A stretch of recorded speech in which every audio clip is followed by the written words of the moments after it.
Hey, Spider Nation, welcome back to another episode of Spider-Man's Tangled Web Show.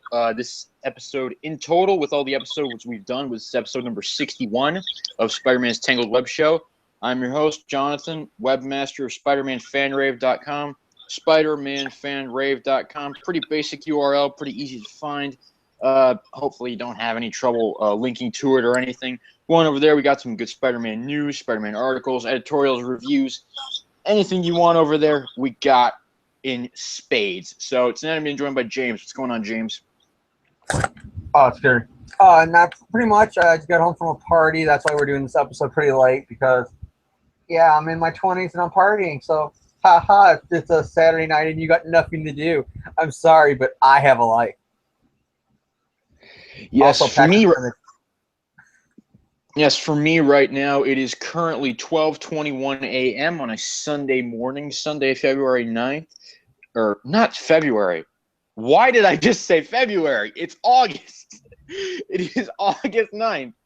I don't know why I just said February there, but that's staying in the show, whether this is on iTunes or not. That was great. It is Sunday, August 9th. That shows how late it is. I too have a life. I just am deciding to do a podcast at 12:21 a.m. because, as I say, YOLO. As my generation says, you only live once. So and that's why I hate generation. I hate that goddamn YOLO crap. And what, James? You don't believe in living life to the fullest? It gets annoying, especially when you have your cousin, your sister saying it every 5 seconds, every little thing. That doesn't mean you only live twice. I'm making lunch because YOLO. And then you got my cousin when we were playing football wearing his Tim Tebow jersey because he thinks Tim Tebow's going to be the greatest quarterback of all time. And you're playing football with him and he catches the ball and he's running YOLO, YOLO, Tebowing, YOLO. It gets annoying. Okay, so as James complains about those kids on his lawn, yeah, we got. Oh God, what can I say, man? I'm those slacker and hipsters. I just get so irritated by them. Man, I'm hungry for some berries right now. So basically, what we have tonight, we have a very fun episode planned for tonight. First of all, midnight podcasting. That's always recommended. I'm sure I'm not going to be recommending that when we finish this show at 2 in the morning, but and I'm sure my parents aren't going to recommend it because I'm sure that they can hear me wherever they are in this mysterious apartment. But tonight we got, first up, Amazing Spider-Man Renew Your Vows number 3. It's going to be a night full of reviews. We got 1 new issue of Dan Slott's writing, and then we've got 4 back issues. It actually kind of tie in a bit with this current storyline. So we got a pretty solidly planned episode tonight. We're not one of those things that we throw together on the fly, as we tend to do, that I will admit on the air. All right, so Amazing Spider-Man Renew Your Vows number 3. Let's give credits right now. We got writer Dan Slott, penciler Adam Kubert, inkers John Dell, Andrew Hennessy, and Mark Morales, colorist Justin Ponser, letterer VC's Joe Caramagna, cover artist Adam Kubert and Justin Ponser, variant cover Sarah Pacelli, assistant editor Devin Lewis, editor Nick Lowe. Basically, as we go through the recap here, the Regent is, I don't know what he's doing, but he's asking the doctor, hey, if I absorb Spider-Man's powers, would I be able to maintain them?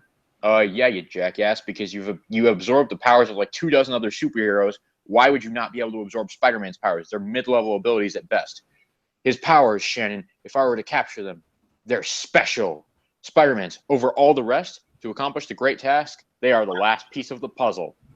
Yeah, so as we move out of that, we go to the Tinkerer's Pawn Shop, where Spider-Man, in his classic black costume, has decided to drop in on the Tinker and try to buy some inhibitor chips.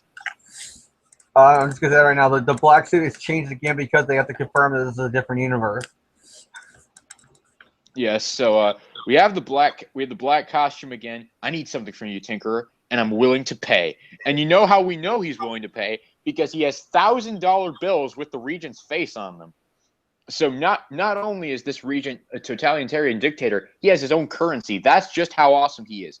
He took out all the Avengers in one night, and he made his own money. That's awesome. So Spider-Man attempts to buy some inhibitor chips. Meanwhile, Dr. Octopus who looks like he's trying to. I don't know what he looks like. He looks like he's trying to be John Malkovich in this comic.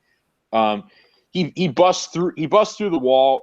Meanwhile, Flint Marko, who is apparently still on the side of good in this universe, is paging what's left of S.H.I.E.L.D., saying, "Hey, it's our chance to enlist Spider-Man." No, I'm not throwing away resources on the coward who left the Avengers hanging. We don't know who it is that's saying that. It's a guy in the shadows. It looks like he's wearing an eye patch. It might be Nick Fury. It might not be. Who knows? So Spider-Man fights Doc Ock and beats him within an inch of his life, which is really kind of scary to watch, scary to read. Meanwhile, Kraven the Hunter is able to smell fear and distress in Spider-Man's sweat. Yeah, okay, whatever. It's most unlike him. He is never afraid for himself. He showed himself at a school, yes? I know my prey. He is the father looking after his cub, protecting the pride. Trust me, my friend, we find the child, we find the man. So it looks like he's finally found out that, oh crap, Peter Parker has a daughter in this universe. So Annie Parker is watching TV. J. Jonah Jameson is going on one of his typical anti-Spider-Man tirades. Mary Jane says, "Okay, that's enough for you, young lady. You need to go to bed now. Blah, blah, blah, blah, blah. I'm going to be the stereotypical mother here." And so Annie's like, "Oh, wait, why is that guy saying that Dad's a monster? You said he was a superhero." "Yes, well, he always helped people every day. Did he ever lose, Mom?" "No, he never lost. He always won." And this is always playing right as, there are flashbacks to Death of Gwen, Death of Captain Stacy, Spider-Man No More from issue 50, those things that they've beaten into the ground. Which I just bringing up a question that if I can ask you for a second, John. How does she not know about her dad's exploits? I'm sure unless Region's been like, nobody can talk about superheroes, they forgot it in history, they never happened. How does she not know that Spider-Man was hated? You think that'd be common knowledge that Spider-Man was once a superhero and he was not really liked by the media, especially Jonah. They probably her parents just sheltered her from it, and I would go along with your theory that the Regent wiped the heroes from history. I would go along with that theory, to be honest. And so Peter walks in, says, "Yeah, I can repair her damaged inhibitor bracelet that will protect her from being picked up by any scanners, blah, blah, blah, blah." The Regent comes onto the TV and says, "Hey, parents of goes to PS 122. Parents and families are required to come with their children to school tomorrow morning for a mandatory screening. We need to make sure that in this, the golden age of you, the regular hardworking citizens of this world, all abnormalities must be identified and tagged." So they go there. Peter and Annie wear their inhibitor bracelets so they can't be detected. But the person behind them turns out to be a mutant. He's an energy caster, and he sets off the alarms. And so Peter says, actually, it's Annie who says, "Dad, I thought you were a hero." "She's right. She deserves to live in a world of heroes. All right, family meeting. I say we fight this. We all in?" MJ says, "Us against the world?" "Against Regent? From here on out. What do you think, Annie?" "I think you're my dad, and you can do anything." "Well, you heard her. What are you waiting for?" "Go get him, Tiger." And so as Tobey Maguire gets into costume, the Hobgoblin starts throwing bombs at people. So what does Spider-Man do? He webs the bomb to his hand. It blows Hobgoblin's hand up, and he crashes into the statue of Regent. So Spider-Man goes down, starts fighting the Sinister Six. Meanwhile, two security guards start manhandling MJ and Annie because they overhear MJ telling Annie that she can't use her powers to help her dad. And the issue ends with Spider-Man being held by Kraven, Vulture, and Shocker, screaming out, "Annie, MJ, no!" As they're carried away by Regent's guards. Mary Jane. Okay, we're not even 10 minutes into the show, and we already got a 90s show quote. Tobey Maguire. That's Tobey Maguire got to make my eyes bulge off. No.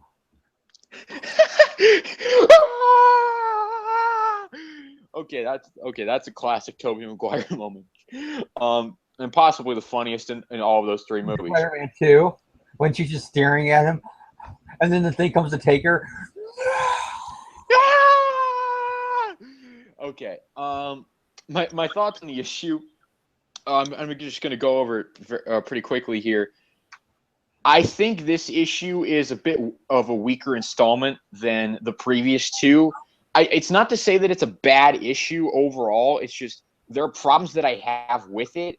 I think that I mentioned Doc Ock looking like John Malkovich a little bit.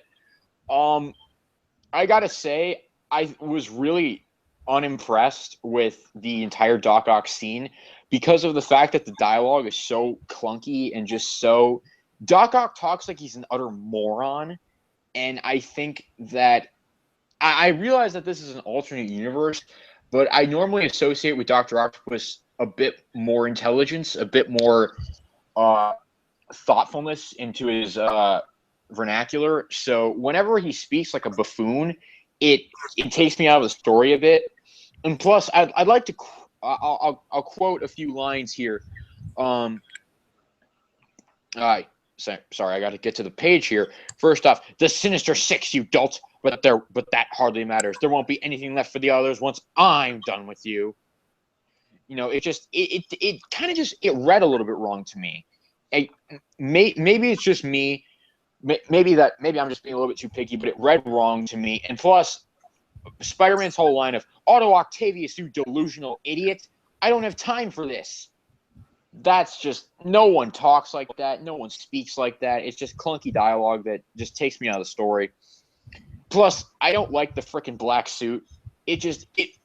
I know they tried to explain it away at the end of the previous issue by saying, "Oh, dark times are upon us because we're in the Regent's world." Oh gosh, do we need to revisit Back in Black? I think we already covered that on this podcast. We've already covered that story in detail on this podcast, and I don't need to revisit that. That was a dark time for me. It was a dark time for Spider-Man books as well. Not only because it was not the best story in our opinion, but also because it was dark. And it was clearly set up to make you say, "See, you need one more day. Look how dark the book just got." Dark. But things I liked in the issue, the family dynamic continues to be the strongest aspect of this book. Peter, MJ, and Annie just work so well together. They just have such a great, genuine chemistry and real genuine chemistry.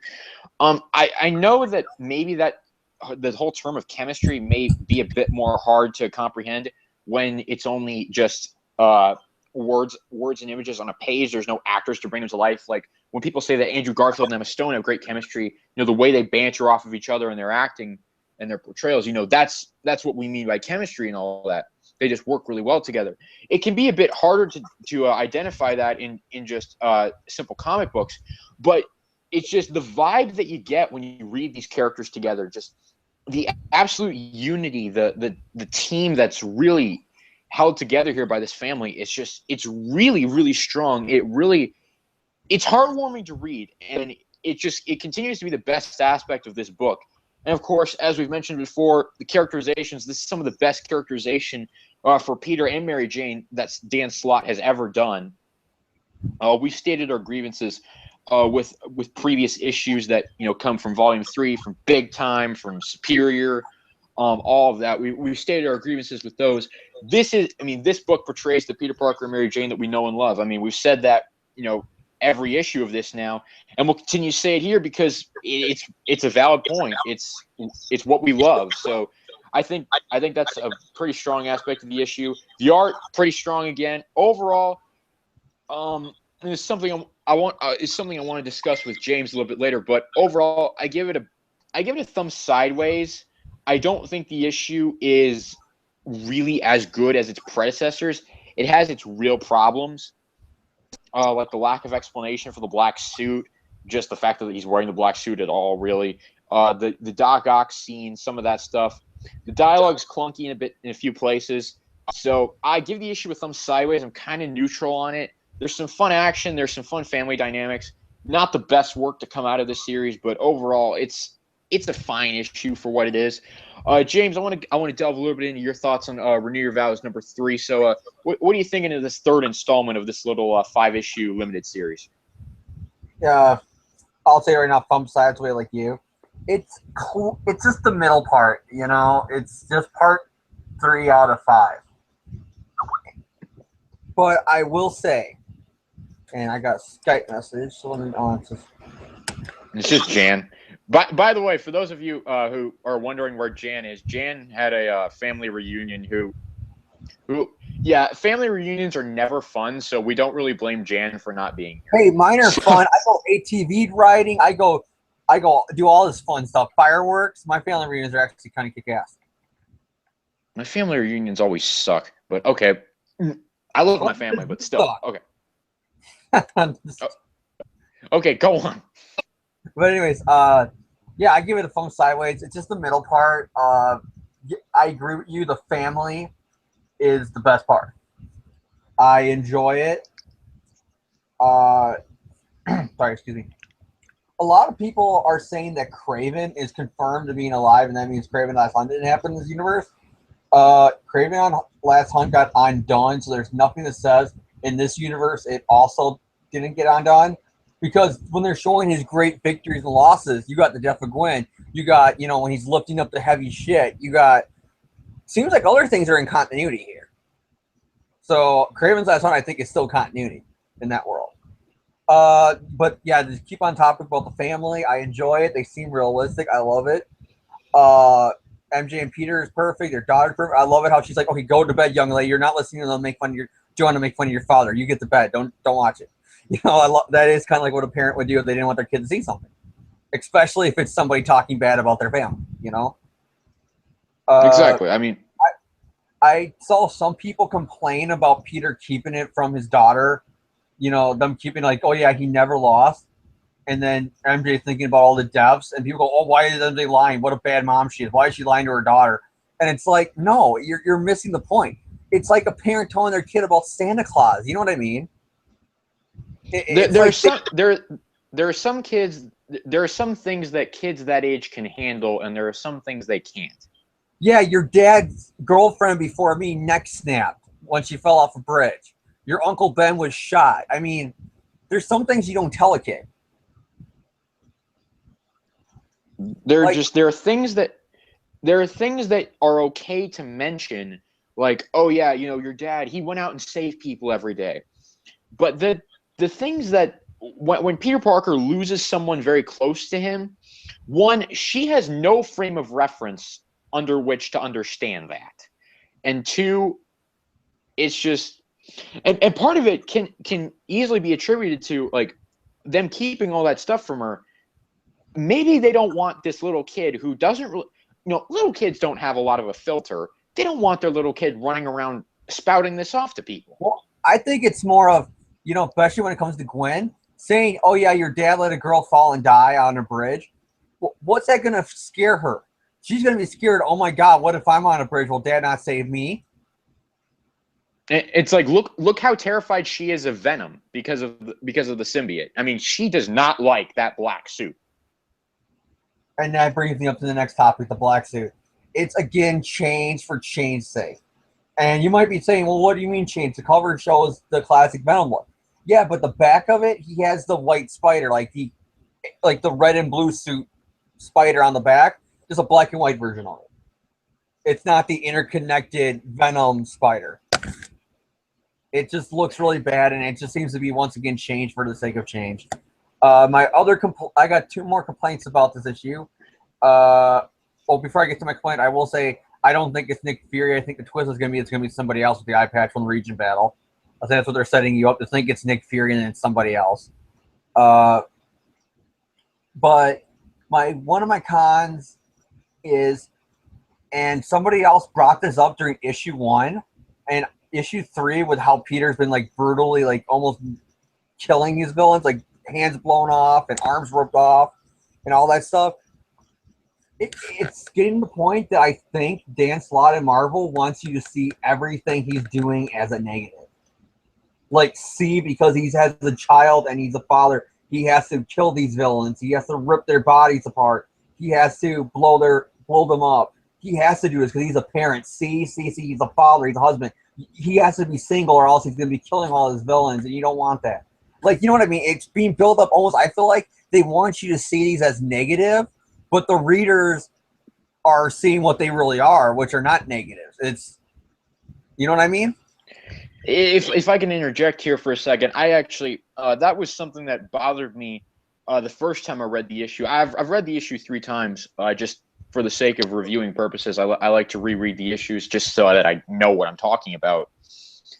It's something that is a little bit off-putting to me as well. I kind of excuse it as it's not really so much that he's doing this because he has a child.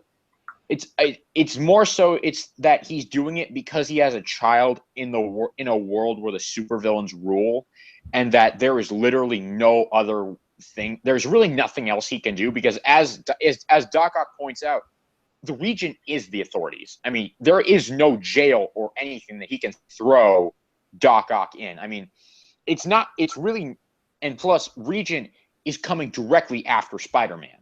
It is a bit of a tough thing to do because it is kind of disheartening for me to see Spider-Man just brutally beating his villains. I mean, doing it to Venom at the end of the first issue, while I understood why he did it, a little bit off-putting, and seeing it done to Doc Ock, John Malkovich, Doc Ock in this issue, was also a bit disheartening.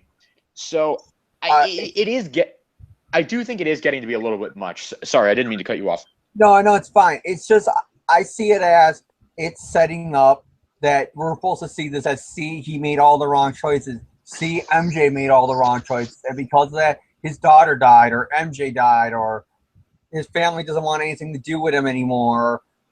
I think it's all setting up. He's making all these wrong choices. Somebody's going to die, and it's all his fault because he would have never got married. He would have never made those choices and had a kid.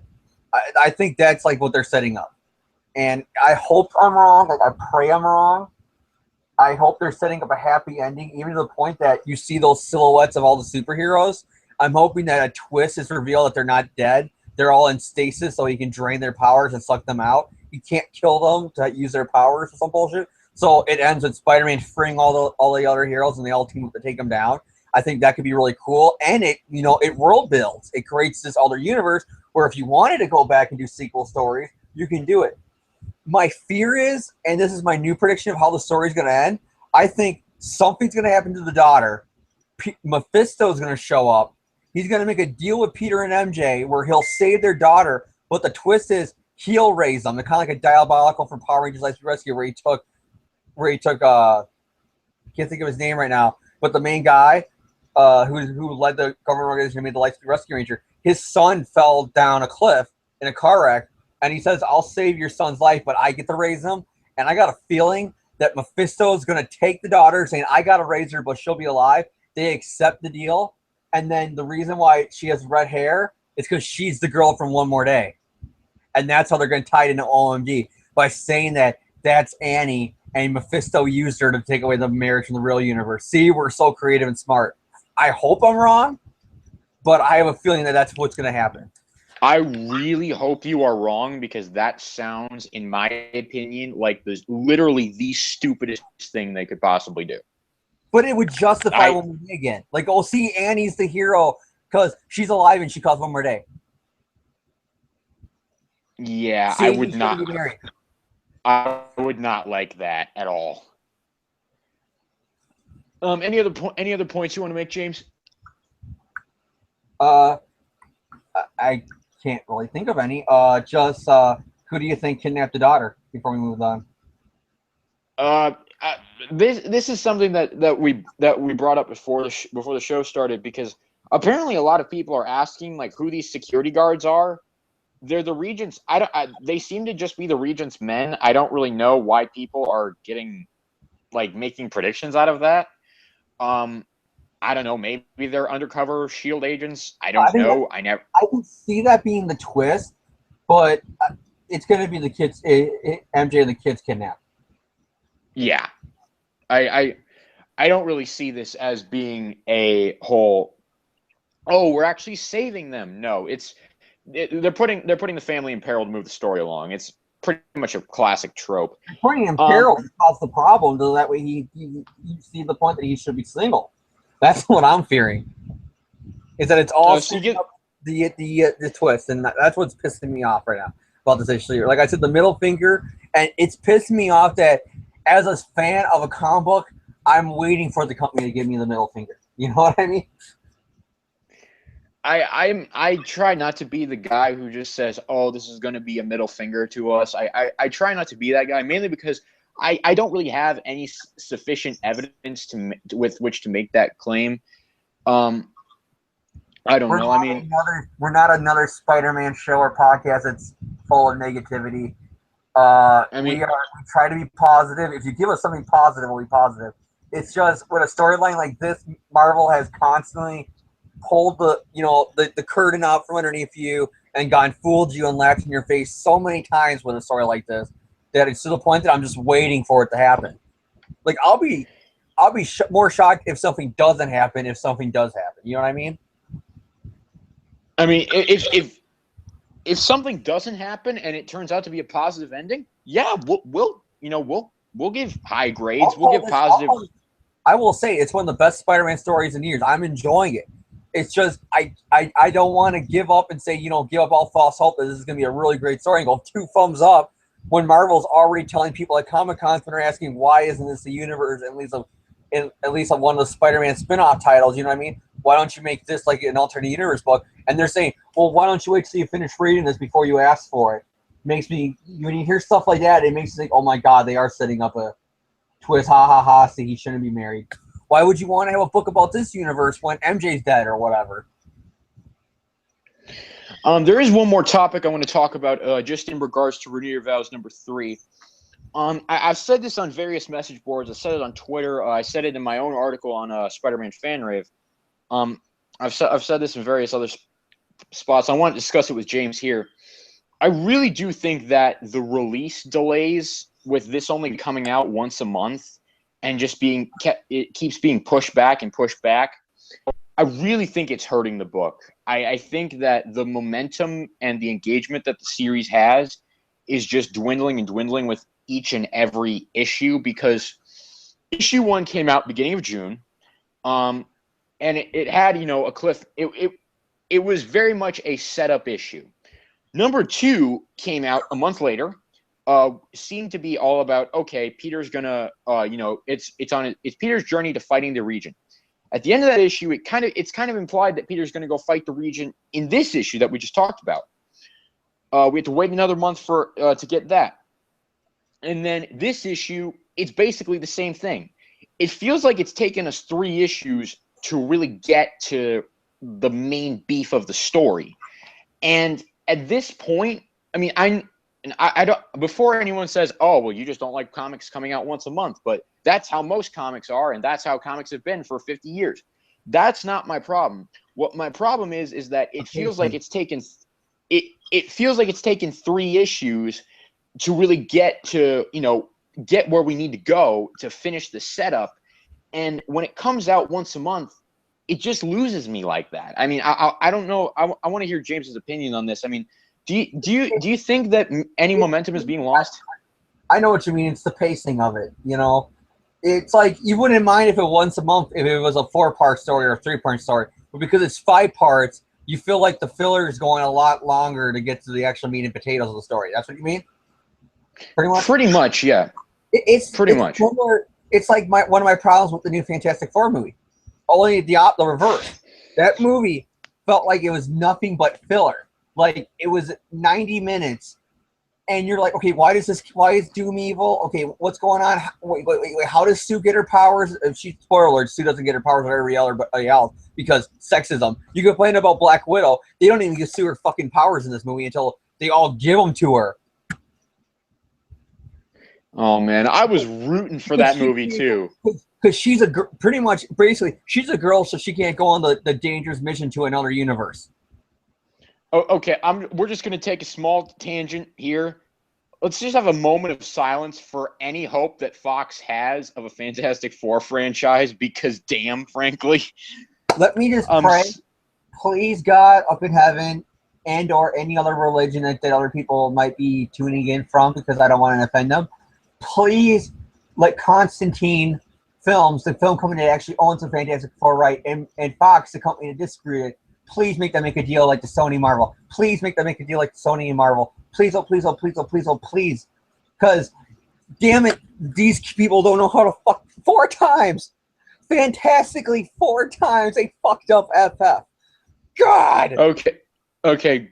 Just let's get back to Amazing Spider-Man. And I got in for free. I didn't even pay to go see. I got in for free because of a friend's girlfriend, and I felt like I wasted money, and I didn't even pay nothing for the ticket. All right, but renew your vows. Do you feel like it's hurting the momentum a bit? Yeah, I can see your point versus this issue because I got done reading, and it's like, you know what I mean? It's like, oh god, it's like filler. You know what I mean? It's like I don't need this issue. Really. I mean, all the super villains and setting up his daughter and people getting kidnapped, you could have literally had that put at the ending of part 3. You know what I mean? I mean, part 2 is Peter getting the black suit, and then they go out and then they get grabbed by somebody. You know what I mean? There's always it just fills off. It does. It's and why is the Secret Wars tie-in? I'm still trying to figure that out. Some people are predicting it might be because Region wants all the superpowers to take down Doctor Doom, but I have a hard time believing that that's going to be the twist. I don't know. I mean, the main Secret Wars title hasn't even had an issue come out in, oh gosh, was it? I don't even know how long that's been. I mean, I've been following that. I've been picking that up, and that hasn't had an issue in over a month. And that's the main Secret Wars title. I mean, these release delays are just a complete and utter mess. Absolute mess. And in no way is that a compliment. So, yeah, it's just there's not been a lot of good stuff that's been done with the publishing line of the Secret Wars stuff. I'm enjoying the books. I'm not disparaging the quality, but I think the release schedule needs to get its act together. But we're gonna move off. We're gonna move off of Renew Your Vows number 3. So I gave it a thumb sideways. James, I believe you also gave it a thumb sideways. Yeah, thumb sideways, but 2 thumbs up. In fact, I'm even putting my 2 sideways and then 2 thumbs down and my big toe down for Fantastic Four. God, that movie pissed me off. All right. Let's go on to something that doesn't piss James off. At least I don't think. Okay, you're gonna go see a movie. I'm sure there's a lot of people already saying I gotta go see it because I gotta see a movie that's that bad of a train wreck. Don't waste your money. If you see it on sale in a bargain bin for a penny, don't even waste your money. It's not worth it. Walk away. Just walk away. I was rooting for that movie too. I really wanted that to be loved by everybody. I was rooting for that. That's a shame. But we're gonna move on a little bit. We are gonna tackle some. We're gonna tackle some classic issues in this episode. It is almost 1 a.m. where I'm at, and we're still going strong on this podcast. We got Amazing Spider-Man number 290. This is the big issue where Peter Parker asks the big question. Yes, today we're going to cover the pretty much. Will you date me for 20 years, Mary Jane? Yes, we're gonna cover the issues that started it all. Actually, Corey, no, admit he did propose to her, so nothing changed here. So yay, nothing changed here until we get to 21, annual 21. Yes, we're gonna cover the big proposal and wedding issues. This is actually James's idea. It ties in nicely into Renew Your Vows, and plus these are issues that both he and I really enjoy. So we figured, hey, what the heck? It's a love-hate thing right now. Because I really love this story, but I hate how Marvel fucked it all up with Omit. Giving a little bit of history behind the Spider marriage here, these issues were published in July, August, and September of 1987, respectively. Now, correct me if I'm wrong, they were married first in Stan Lee's newspaper strip, and then the comics took the idea? Here, I know the history of it. Let me say, John. Pretty much, Stan Lee wanted to marry Peter and MJ in the comic strip, and Jim Shooter, who was the editor-in-chief at the time at Marvel, as a tie-in, wanted to marry Peter and MJ in the main book too. And I think I heard even reports that's why DeFalco left the title, because he didn't want that, because he wanted single Spider-Man. And a lot of people at Marvel were mad about it, including a young Tom Brewer who just started working there, because they thought it would ruin the character. And funny enough, they thought it was an editorial mandate, but the editor-in-chief that was going to upset fans. I repeat, Look where we are. It was an editorial mandate that was going to upset fans, says the same people who brought us One More Day. But yeah, they did that. They did a tie-in with Shea Stadium, which is obviously for people who know it's the baseball stadium in Queens, near Peter's, where Peter lives in the comics, and they did that as a tie-in where an MJ actress and a Peter actor in a Spider-Man suit got married in front of everybody. It was Annual 21, and there was actually a lot of behind the stuff about writing the story. Because, like I said, DeFalco, I think, either left the title or he was going to leave the title. Or all I know is DeFalco didn't care about it. You know why? Because you want to know what his pitch for 21 was? Pretty much everything we read, but Peter gets to the wedding first, and Mary Jane flew off with Bruce, and then Harry hands them a letter saying, "I'm sorry, Peter," and it's MJ saying, "Sorry, Peter, I can't marry you." And then Peter's left with the ultimate time. So she basically just does what she does at the end of Spider-Man 2. Yeah. It's basically the flip-flop of what ends up happening in Omit, kind of. Because they got to make it, a Parker lot. This one was going to be MJ just runs off with Bruce, I think, and doesn't marry him, and she's going to be off the book for a while. Because DeFalco didn't want them. Either DeFalco didn't want them married or something like that. Because DeFalco ended up writing some pretty good married Peter and MJ, especially with Spider-Girl, which is the irony, I think, for that. Yes, he opposes the marriage, yet he created the daughter of Peter Parker and Mary Jane. He created the universe that Marvel said right from One More Day. If you guys want to support a married Peter and Mary Jane, you read that book. And then they canceled it anyways. And then we had Amazing Spider-Man Volume 3, number 8. Do we need to even address what happened there? Hey, look, an actual good issue of Ultimate Spider-Man where Peter and MJ drive off together to live happily ever after. And at Comic-Con, we find out that when people ask, is Ultimate Peter and MJ going to show up in the new continuity? And they said, they're dead, get over it. So again, you can't have a happy ending with Peter and Mary Jane. Because either the world ends, or one of them's dead, or they both realize that they hate each other, or don't want to be married. All right, so, but the marriage is decided on at Marvel. There is a lot of criticism from a lot of people that the proposal or the engagement period is way too short, because they go from being engaged at the end of 292, and they get married in the annual which comes out. I think it was, if I'm not mistaken, week later. It was like a week later, I think. Yeah, it came out not very long afterwards. So there's a lot of trepidation about that whole thing, and it's a common argument used by anti-marriage fans, which I think it's been fairly well established on this podcast that both of us support the marriage. I don't think either of us has ever really been that whole, if they're not married, then the book is crap. We've never really been like those, I'm positive about Brandon Day when it first came out, and I'm still positive about the Brandon Day run. There's a lot of there's a lot of misses, but I'm still a fan of it, kind of similar to how I'm a fan of the Clone Saga, and if the run's good or the book's good, I don't care if he's married or single. It's just I prefer him if he's married, but if he's not married, as long as the book's good, I don't care. I think Bishop was talking about Ultimate Spider-Man because he's not 16 and married, or anything like that, And it's like, it's always been kind of like the icing on the cake for us. As long as the book's written well, we're pretty happy. And if he's married, just an added bonus. I'm a fan of pretty much the whole marriage era, except for the Mackie Byrne era, but that's a story for another time. But besides that, I'm a fan of Michelini's run. I'm a fan of the Clone Saga. I'm a fan of DeFalco's second run. I'm a fan of what Buscema did in Spectacular with J.M.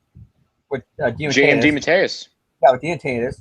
I was a fan of even McFarlane's solo run for that first year of Spider-Man. I was a fan of JMS's run. I was a fan of all the other, pretty much Peter David's run with Peter Parker and Friendly Neighborhood.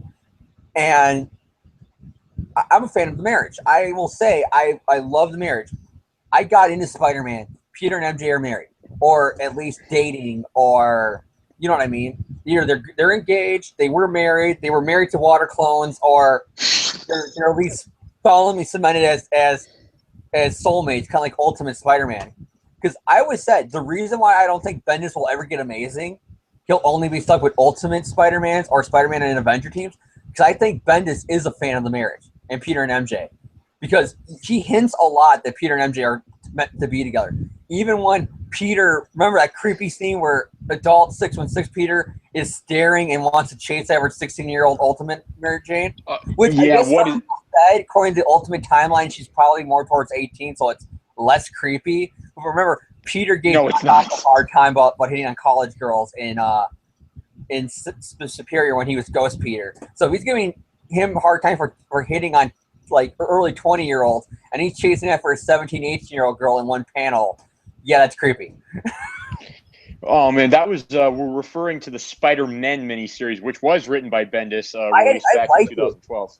I liked it. My only problem is because that's pretty much what I always wanted to see was like Peter's reaction to the Ultimate Universe or whatever, or the Spider-Girl MC2 universe. Ultimate was a big one. I wanted to see 616 reaction. His reaction to the movie universes. You know, I always wanted to see Peter's reaction to these different worlds he takes on them. And my only problem was Bendis hit some things, but he didn't go into deep. Like Gwen brings up, is there a Mary Jane in your universe? She goes, yeah, is she a supermodel too? And it's played off as a joke. And she asks, hey, what am I like in your universe? And he doesn't answer the question. Like, he should have said, you died. And she goes, again? And he's like, what do you mean again? Like, there should have been a joke about how I died too and I came back. Why hasn't your Gwen came back? You know what I mean? All right, but as we move into tackling and that's a weird tangent to go into Ultimate Spider-Man. I'm sorry, people. But my point is, Bendis, I feel like, is a fan of the marriage, and I think that's why he'll never get amazing. Because he would make MJ the girl again. Speaking of making MJ the girl, we got Amazing Spider-Man number 290. Pretty nice cover here, drawn by Al Milgrom, as we can tell by the little signature on the cover. Peter Parker asks the big question. Just let me give the rundown of the creative team here, and then James will give his recap of this issue. We got David Michelinie, writer. John Romita Jr., heck yeah, on pencils. Vince Coletta on inks. Rick Parker on lettering. Bob Sharon on colors. Jim Salicrop as editor. And as we mentioned before, Jim Shooter is the editor-in-chief over this particular regime. So, James, take us away. Give us let's ask the big question here. Okay.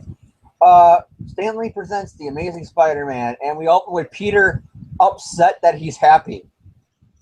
I'm not kidding, folks. He's upset that he's happy. He's like, blast it. I'm happy. Happy, happy, happy. As he's like smashing, a building. While white birds are flying in the distance. Oh my God, they set up Mephisto all the way back then. Okay. I'm not making that out. There's white birds. Yes, there are white birds.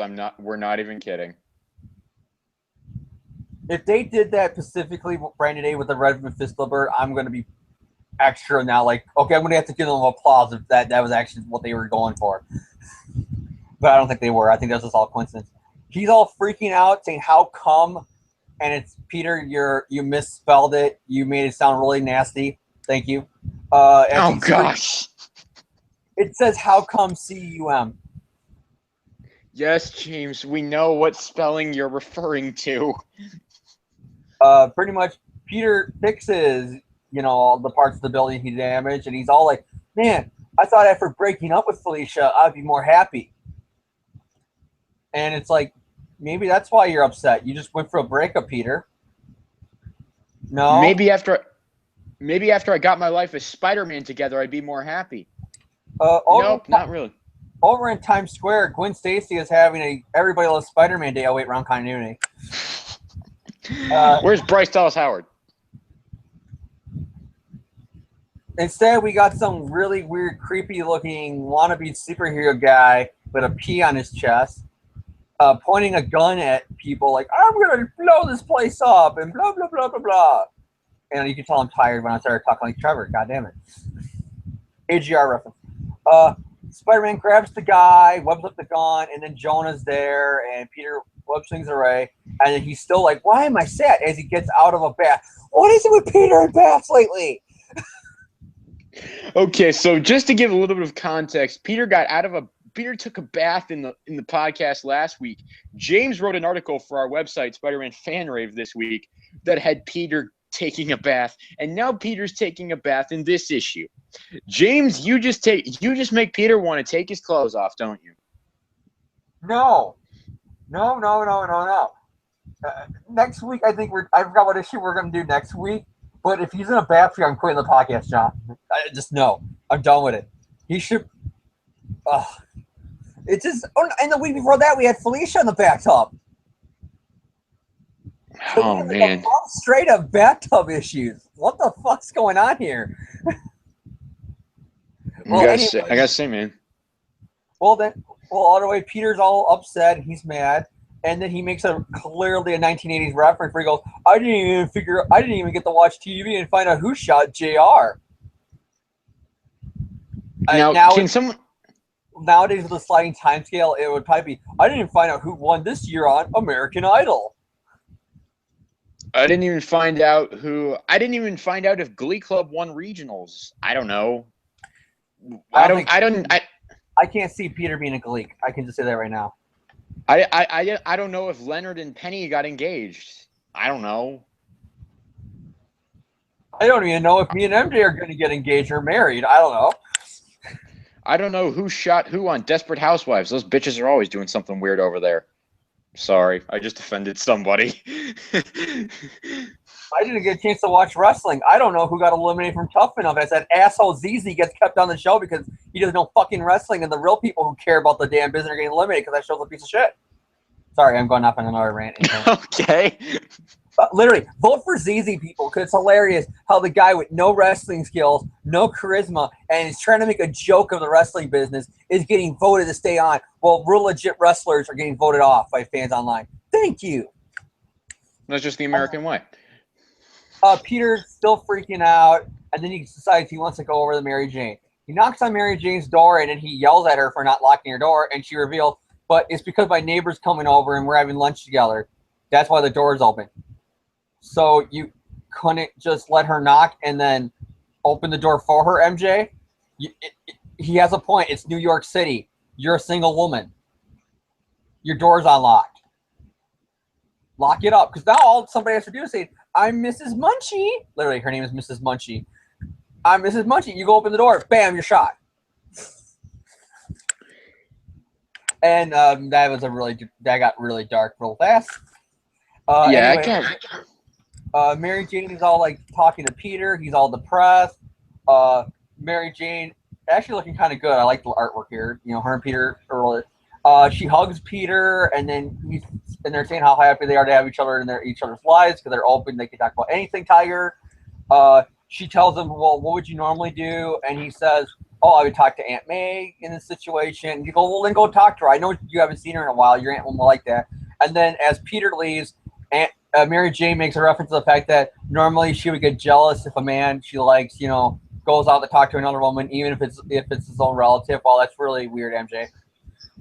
Even getting jealous when a person saying, I'm going to go see my mom. But she makes a comment about, you know, how she used to get jealous when men would go to talk to other women. But for Peter, she knows it makes him happy. And then she makes a comment. What do you know? Mary Jane Watson actually doing something to make somebody else happy. Maybe I'm growing up a little bit. And at that exact moment, a young Dan Slott slammed on his comment. Mary Jane, character development, growing up and maturing. Worst character ever. They ruined her. Damn you, Marvel. I gotta fix this one day. Make her party girl again. Fix her. You ruined her. That is the worst Dan Slott I've ever heard. It's what happened, though. He said, you know, Mary Jane got ruined when they started making her a mature character. She should just always be the party girl. That line, her saying, I'm growing up now, finally. All right. So what happens next? You go see Aunt May. Him and Aunt May talks, and she's feeling sick. And then Peter's all now, of course, feeling all guilt trip. Oh, she's all sick and has to worry about paying bills for the boarding house. And I'm just going to talk to her about my own personal problems. I suck. Hey, Aunt May, where's my microscope? Oh, I gave it away, Peter. How could you give it away, Aunt May, after I myself gave it away in the beginning of the Marv Wolfman run? That's not even a joke about another continuity. That's legitimately a continuity error. I think the issue James is referring to is number 181, if I'm not mistaken. Yeah, like 180, 181, somewhere around there.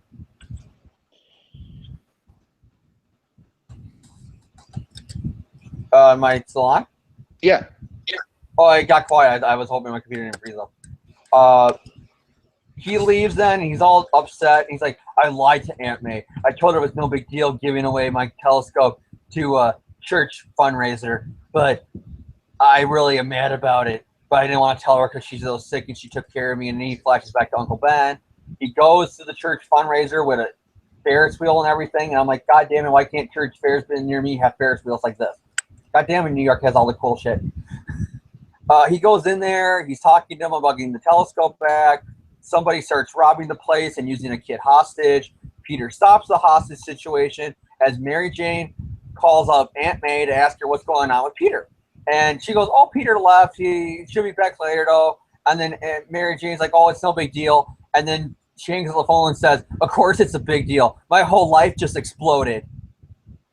So we know something's going on with Mary Jane. Peter goes to the auction, goes to buy back the telescope, but has to swoop up and cut Spider-Man to save the kid and stop the guy who's robbing a church. Because really, you got to be a douchebag if you're robbing a church. I'll just say this right now. He defeats the guy. It's not really a supervillain. It's just, you know, some douche with a gun. Then he buys the car back. Buy the telescope back. Why did I say car? I don't know. I'm getting tired here. You can tell. Then a kid is talking to his parents about being saved by Spider-Man, and they don't believe him. And then they don't question the fact that their son has white sticky stuff all over him. Okay.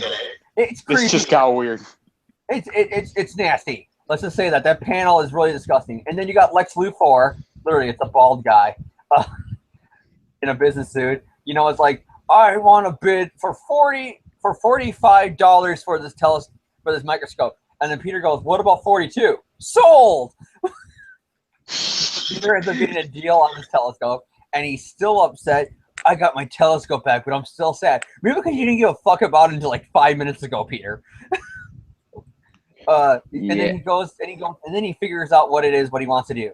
Back at Mary Jane's apartment, she's all frantically getting ready to go out of town.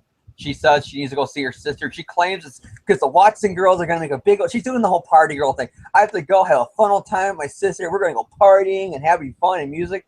And then Peter comes in with the door. Knock, knock. He has a bag of M&Ms. He wants to split the bag with her. She says, sure. She's once again telling the story about going to see her family and that she had to cancel a modeling shoot for it. And then Peter's like, cut the act, Mary Jane. I just want to talk to you for 5 seconds.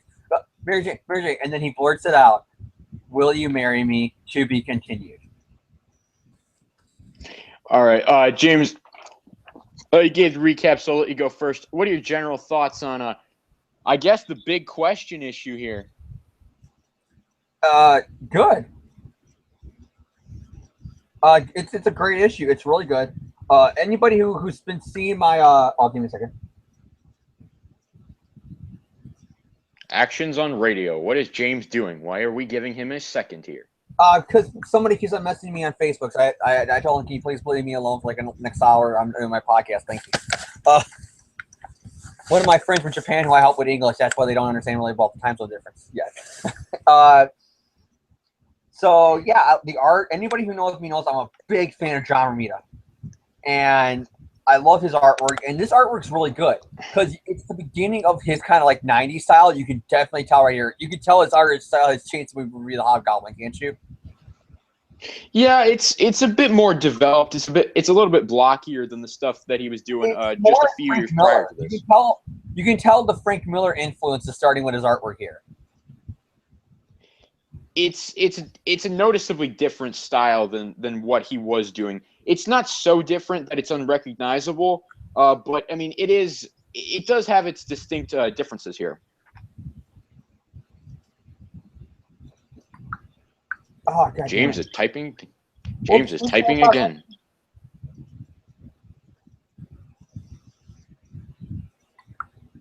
Guy walks into a bar.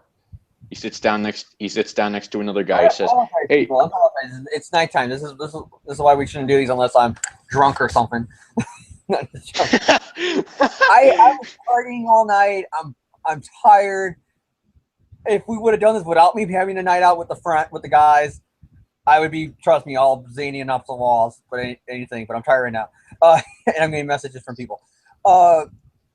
Yeah, his artwork is really good here, and the Mary Jane, I think she looks really stunning, really beautiful, especially in the face. I like the character development. How that character moment of the Mary Jane scene, like that's my favorite part of the issue, is him going to see her, not the Will You Marry Me, but the first time, because you really get a sense that this ain't the same Peter and MJ who 20 years before was all like, hey Mary Jane, I'll see you at the coffee bean while me and Gwen are hanging out. Fine, Peter. I don't know. Maybe I should date Flash when we go to the coffee bean to dance and get all jiggy with it. Should I take Flash Man, or should I take Harry? He has a lot of daddy issues. That is groovy. Don't you know, Rad Dad? You know what I mean? Like the Mary Jane way she used to talk. This is more of a mature relationship, and it's really well done. I mean, she even says at the end, she even says, flat out says that she loves Peter pretty much here by saying, I'm getting jealous, and he's saying, hey, I'm going to go see my mom now. And she's getting jealous by it. And she's okay, and she says, I'm okay with it. Because one, it's fucking weird if you're getting jealous of your boyfriend's, my boyfriend has a mom he wants to go see. I'm so jealous. That's kind of weird. But besides that, she says, I'm okay with it because it makes him happy, and I just want him happy. And then she says, hey, maybe I finally grew up. And that's a great character moment because you see that. They're hugging each other. He's like, I don't know what I would do with MJ if you weren't here in my life. And that's what Brand New Day era has been missing. Dan Slott. Because Peter and MJ used to be that way. After it came out, ever since Gwen died, MJ was always that shoulder for Peter to cry on, or vice versa. Even married except I would say, unless she was out of the book because the writer took her out of the book, she was always that shoulder to lean on. You know what I mean? And now they say it like Peter goes, "Oh, Mary Jane will be there for me," or "Oh, Mary Jane used to be the girl I would go to ask these tough questions to," and they would say that stuff. That she was Peter's always shoulder to cry on, and she still is. But instead, you get, "Hey MJ, can I crash on your couch?" Us living together again. What a bad idea. See you later, MJ. I'll go find a other place to crash on. What? Amazing Spider-Man 648 is the issue James is referencing. But you know what I mean, though? This is the MJ and Peter I like. They're not married yet, people. It has nothing to do with the marriage. This is just them being competent, normal, human fucking beings.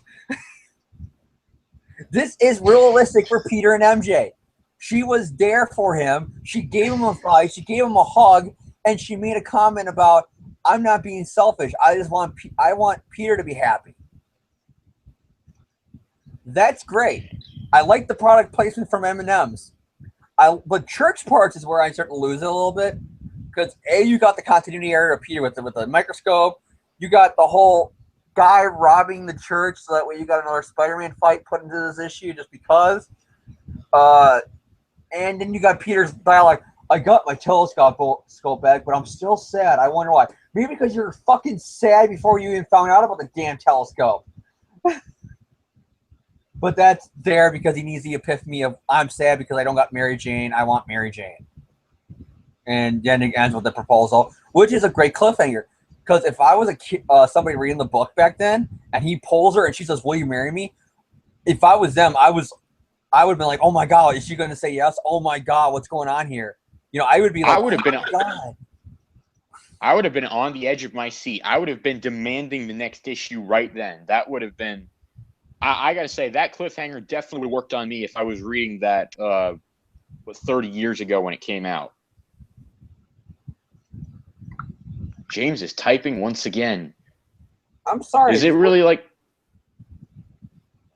It's on. It's like on Facebook when it actually says James is typing. Anyways, yeah, I just really enjoyed this issue, and it kind of pissed me off that I'm tired and I can't get my words out because I've been wanting to say this since like a month ago when we said we were going to do this issue. So I want to make sure I get all my words out right, but I think I did, and I just really enjoyed this issue. I love the Peter and MJ moments. And yes, this is the moment where I think a young Dan Slott slammed on his comic and said they ruined Mary Jane, how dare they, and got mad because of all the comments he makes now about her. Which is ironically because he's writing a Mary Jane similar to that in Renew Your Vows, and it's the best Mary Jane's been written in years, in almost a decade. It has its weird parts, like I said, the church part and the whole Peter Downer thing, because it's like, I'm sad I broke up with Felicia, but that's not it. Maybe it is that because you're going for a breakup. You did care about her. He didn't really care. He didn't really care about that. He didn't really care about that awful new costume she was wearing at that point in the books. Remember that awful haircut? Thank God when when Larson came on the book, he gave her back the classic look. Oh, that costume was awful. Admit, Larson's women are more better looking than McFarlane's. And when in that panel where Felicia first shows up, I'm normally not somebody who say, oh yeah, she's hot, she's sexy, it's drawing a complicator. But I will say, I did think that Felicia on that panel with Flash was pretty good looking. She was pretty hot in that panel, I will admit. With the hair with the hair going over the eye and stuff like that. I gotta admit, that's kind of hot. But anyway, all right, but James. Yeah, what I said. Pros are the main parts, but the cons are something between that. So I'll give it like this. All right, I give in terms of my general thoughts on the issue, I'll go through it pretty quickly. I don't really have a lot to say on this issue because, as James says, a lot of it is filled up with the robbery stuff, which doesn't play a huge part in the overall narrative of the story. I really did like Peter's dilemma in this issue. I thought it was very understandable. I can definitely relate to that, where it's like you feel like you have everything. You feel like you should be happy, but you still feel like you're missing something. I can definitely relate to that. That's something I've dealt with in life. Person who has everything, but they're still sad kind of thing. It's like you feel like you should be happy, but there's still something you feel like it's missing. I can relate to that. Yeah, which is just to interrupt you for a second, John. I'm sorry, but that's a good part of the Parker luck of Peter Parker's part. He's like, I got everything. Why am I still upset? What am I missing? Then he finds out what it is, and he goes to correct it by asking Mary Jane to marry him. It's not like the Parker luck is portrayed today. This is a good sign of what is wrong with me. I got everything I could ever want right now. Why am I sad? Why do I think there's something missing in my life? I think that's something that probably everyone goes through at some point. I'm going for that right now. I'm in school, but I'm in school. I got a good life. I got good friends. But there's parts of my days where it's like, man, I feel down and I feel upset and I feel like I should be doing something else or I should be doing more. It's life. As someone who just graduated high school, I mean, I am starting college in a few weeks, but I can definitely tell you I've had those days where it's just like, man, I really feel like I should be doing something. I feel like I should be, I feel like I should be in charge of something or writing some paper or doing whatever. It's just, you get so used to it. But I like that. I like the Mary Jane stuff. I mean, I love the character development. This is the Mary Jane that I know and love, and this is the character that I love reading throughout pretty much most of Spider history. I mean, when she finally does start to get the development in the Roger Stern run, the Tom DeFalco run, very much so. Now here with David Michelinie, it's all very strong stuff. I'll agree that the John Romita Jr. art's very strong in this issue. You can definitely see his progression, even from the Roger Stern issues that we talked about a few weeks ago. You can see the progression a bit here. I like all that stuff. I didn't really have any major negative points about this issue. I didn't really have anything I didn't like. The robbery stuff is basically filler, but I mean, it's a fine issue. It's a fun issue. It's a good read, solid read. Yeah, I don't really have anything negative to say about it. So, Amazing Spider-Man number 290. I give it a thumbs up. Pretty solid start to the proposal arc. I mean, and just as I said before, the cliffhanger would have me on the edge of my seat. I mean, if I were a kid, if I picked this up as a little kid, I would have been demanding the next issue right that moment. I would have been so anxious, like, oh my gosh, are Peter and MJ going to get married? And it's like, part of the reason I like Mary Jane so much is just because, I mean, I grew up with the 90s show. I grew up with the original Mary Jane and the water clone. I grew up with Kirsten Dunst's Mary Jane in the Raimi movies. To me, Mary Jane has always been that classic Spider-Man love interest that I'm always going to know. I mean, as much as I love... No matter how much Marvel the last decade has been trying to change that, and you're denying yourself if you don't think they are. They are, believe me. They don't want Peter to even look at Mary Jane anymore because they know if they're in the same room together, they're going to get we want them back together. We want not just Mary, but we want them back together. So Dan Slott admitted that he can't write them together. He has to separate them because the fans are going to want them to get back together, and Marvel just will not do it. And it's like, you know, I'm just a fan of Peter and Mary Jane. You know, I love Emma Stone in the Mark Webb movies. You know, I loved all that. I was actually really disappointed. I mean, I was disappointed in general when we're not getting Amazing Spider-Man 3. But I was disappointed that we won't get to see that. 6 months later, I'm still pissed. No, I'm not really. I just do it for parody. But I was disappointed that we don't get to see that we'll never get to see a Mary Jane of that universe. You know, I like MJ in this particular Spider-Man cartoon. I like to a certain degree, I like MJ in the Raimi movies. I like MJ in the comics, the 90s show. Mary Jane! You know, all that stuff. So I love the relationship. It's great to see the proposal. Solid cliffhanger, solid story. So I give it a thumbs up. Now we're going to move on to Amazing. When I say renew your vows that this is my Mary Jane, this is what I mean. Exactly. I mean, when we talk about how much we love the characterization that's present in Renew Your Vows, we're referencing it in comparison to these issues partially. So, absolutely. So, give a little context as to the Renew Your Vows discussions. Now we move on to Amazing Spider-Man number 291. This issue I'm very excited about because I want to give a little bit of background here. It's been a while. I reread these issues. Well, actually, it's yesterday now because at this moment in this podcast, it's 1:30 in the morning where I'm at, still going strong. I read these issues about 12 hours ago. I hadn't really read these or looked at these, and it'd been a considerable amount of time since I read these. I forgot how great some of the stuff in these next two issues is. So I'm gonna have some fun with these recaps. But hang on. Before we open, we got to give the creative team David Michelini, writer, John Romita Jr. layouts, Vince Coletta finishes, Rick Parker lettering, George Russo's, I apologize, coloring, Jim Salicrop, editor, Jim Shooter, editor-in-chief. This issue opens with a full-page splash of Mary Jane saying no. So they address the cliffhanger right out of the gate. Mary Jane turns down Peter's proposal of marriage. She's like, no, I mean, I don't know. Like they say in the movies, this Tiger, isn't this kind of sudden? And Peter says, MJ, you know we've been more than friends for a long time.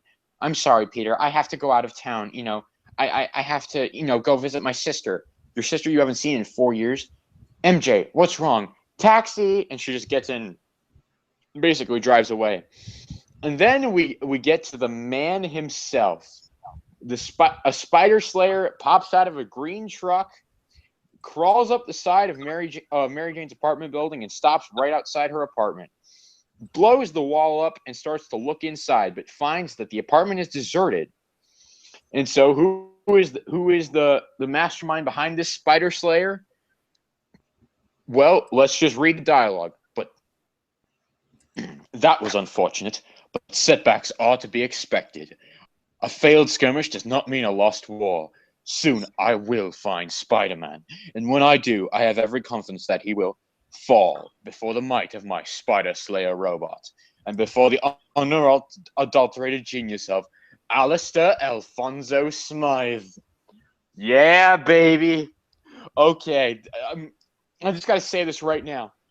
I want to give major shout-outs to Maxwell Caulfield. For those of you who don't know, he voiced Smythe in the 90s show. It's all I can hear when I read these issues, and it's so awesome. And for those of you who may not know who Maxwell Caulfield is, if you've ever seen Grease 2, he was the male lead in that movie. So it's just, which I didn't even realize that they were the same guy until I looked that up earlier. But and then somewhere, a young Dan Slott slams out his comics like, "This is wrong. Mara Jameson, she's the one who invented Spider Slayers." Okay, but so Alistair Alfonso Smythe. I love when we give villains middle names. So like he Jason says, Philip McDale? oh man, we got Jason Philip McIntyre and we got Alistair Alfonso Smythe. These comics are just love letters to me. Okay. And so Mary Jane's on a plane. What's wrong with me? It felt great to help Peter with his problems, so why won't I let him help me? Peter's the only one I've ever confided in about my family, but here I am rushing headlong into a situation that scares the heck out of me. I'm doing it alone, and I'm alone by choice. Dumb. And so Peter's pacing the walls of his apartment, which, man, I kind of wish I could do that sometimes, because if anyone who knows me, I can't sit still for more than 5 minutes without getting completely restless. So Alistair Smythe sends out his spider seekers to find Spider-Man. Meanwhile, in Pittsburgh, which I gotta say right now, how do you pronounce these? It's the Crescent City where the Ohio Monongahela and Allegheny. What page is that? What page? It's Oh wait, I'm already on that page. Pittsburgh, the Crescent City where the Ohio Monongahela? I mean, how do you pronounce this shit? And the Allergy Rivers meet. I know it's not Allergy Rivers, but I said fuck it. How do you pronounce Wait, you're this? from Ohio? Don't you know this stuff if it's Ohio? I'm from Ohio. I'm not from Pennsylvania, where they obviously speak bullshit out of two sides of the... Okay, I'm sorry. I don't mean to offend an entire state of people. I love Pennsylvania. I've actually been there. It's a nice little state. I do. They got Hershey. They have a city named I've never Hershey. been there. They have a city named Hershey in Pennsylvania. What more do you want? That's because it's named after the candy bar. So Mary Jane stops by her sister Gail's house, finds the two kids, Kevin and Tommy, and she says, "Oh my gosh, you guys have grown so much since I've seen you," even though she's only seen them in like pictures or whatever. And so the neighbor comes over and says, "You don't know what happened to Gail?" So Peter goes out to, as Spider-Man to try to cure his restlessness. So Alistair Smythe gets into his beautiful machine, and he gets into his Spider Slayer robot, and he goes out to find Spider-Man. And I've got to destroy him, because with Spider-Man, you don't get a second chance. And so Spider-Man's swinging around the city. All of a sudden, he gets attacked by Alistair Smythe. And so he says, or Spider-Man tries to fire his webbing at him and says, "Fool, your webbing wouldn't even hold to the non-stick coating on my father's Spider Slayers. And I've refined Daddy's formula a dozenfold. But showing up my father is only one reason I'm going to kill you, Spider-Man. You lured my previous Slayer into electrical wiring, then left me, assuming the Slayer was well insulated. And I'm making me the shell of a man I am today. And it's all your fault. And give me acid things on my shoulders." Smythe, when we last met, I thought I crippled you. You did, but my crippled body is also your enemy. Oh, man, I love Alistair Smythe so... What? Is that how he lost all the weight? I don't know, but I love Alistair Smythe so much. For context, the last time Alistair Smythe was seen before this story, which was like Annual 19, he was fat. He was like comic book guy, obese. Oh, yeah, he was... Alistair Smythe was not the Alistair Smythe that a lot of people... When you think of Alistair Smythe, a lot of people think of the 90s show, either in the hover chair or the cyborg that he becomes like in mid-season 3 or whenever that is. Smythe? Is that you? Fisk, what in the world did you do to Smythe? So, yeah, a lot of people think of that. No, Alistair Smythe, to give a little context, who first appeared in Amazing Spider-Man Annual number 19. No, he's fat. He's creepy no matter what. But, oh, man, he is not the Smythe you think you know. And he hits on Mary... Did they just think that, okay, a crippled guy, it would make more sense for him to be skinnier because he can't work the muscles no more, or... Who knows? I accept it. He's levels and levels of awesome. All I know is I want to know what his diet plan is, because it worked wonders for him. Yeah, I mean, and if you watch the '90s show, the guy's ripped. Just look at him as a cyborg. But yeah, he's got two blasters hanging out of his shoulders. Yeah, yeah, yeah. Sorry, Power Rangers reference. Tommy Oliver. For those of you who don't know, every time Tommy in Power Rangers fights someone, he always goes, "Ayo, ayo, ayo." To the point that during Dino Thunder, Disney censored him because they thought he was swearing. That's awesome. His Eeyores were shit, fuck, bitch. Like they said they heard that, and he doesn't even know where they even got that from. He said, because let's see, Eeyore doesn't sound nothing like fuck, shit, bitch. Okay, so Spider-Man is fighting the Spider Slayer. Smythe sprays him with ethyl chloride, which is a gas that weakens spiders and insects. Even though arachnids aren't insects, so whatever. So this guy driving a bulldozer goes over and just pounds on Smythe's Spider Slayer arm. So Spidey knocks the Spider Slayer back. And says, "Okay, thanks, little bulldozer dude. I gotta track him down. Oh wait, he's gone." And so this is the best scene in the whole comic. I was laughing so hard when I read this. Smythe is trying to run away from the cops and from Spider-Man. And he's driving down the street in his little getaway van. I'll put the page up to the screen. I apologize, iTunes listeners, you can't see this. I'll read the quote for you. "What? Bag lady crossing the street, not looking. Blast! I programmed my auto van to react to vehicles and traffic signals, but there's no way I could program it for idiots. Now some cursed flatfoot is poking his nose in. I hoped to wait until I was closer to my quarry, but this leaves me no choice." And so since this is the 1980s, I'm assuming that this cop who comes up to the window and sees no driver, I'm assuming he's thinking he's just run into like the Transformers or something, because they were big like at this point in the 80s. And so it's the Marvel universe. Remember, they didn't even think anything was weird when Spider-Man was in a bus fighting the Jackal and the Tarantula. Yeah, throwback to last week's podcast. But Peter gets home and he gets a call from Mary Jane in Pittsburgh. "Peter, I was wrong. People do need each other, and I need you now. I have to go, but please come to Pittsburgh. Please.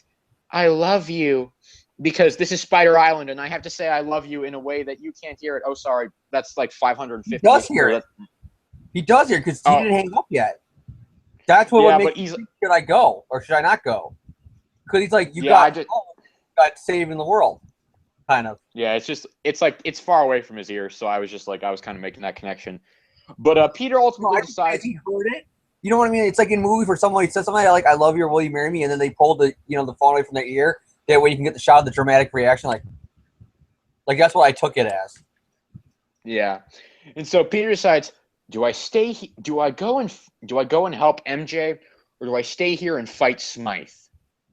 It's the toughest decision I've ever had to make. Okay, I don't buy that for a second. I do. I'll get to it when I go to my review.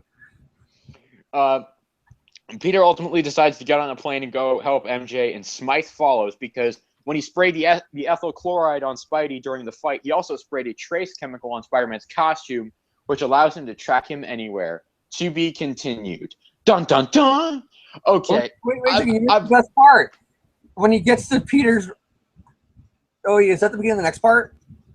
Where he gets to Peter's house? Because he gets to Peter's house and he's all like, "Spider-Man, I have you." God, and you see Peter driving away in the taxi.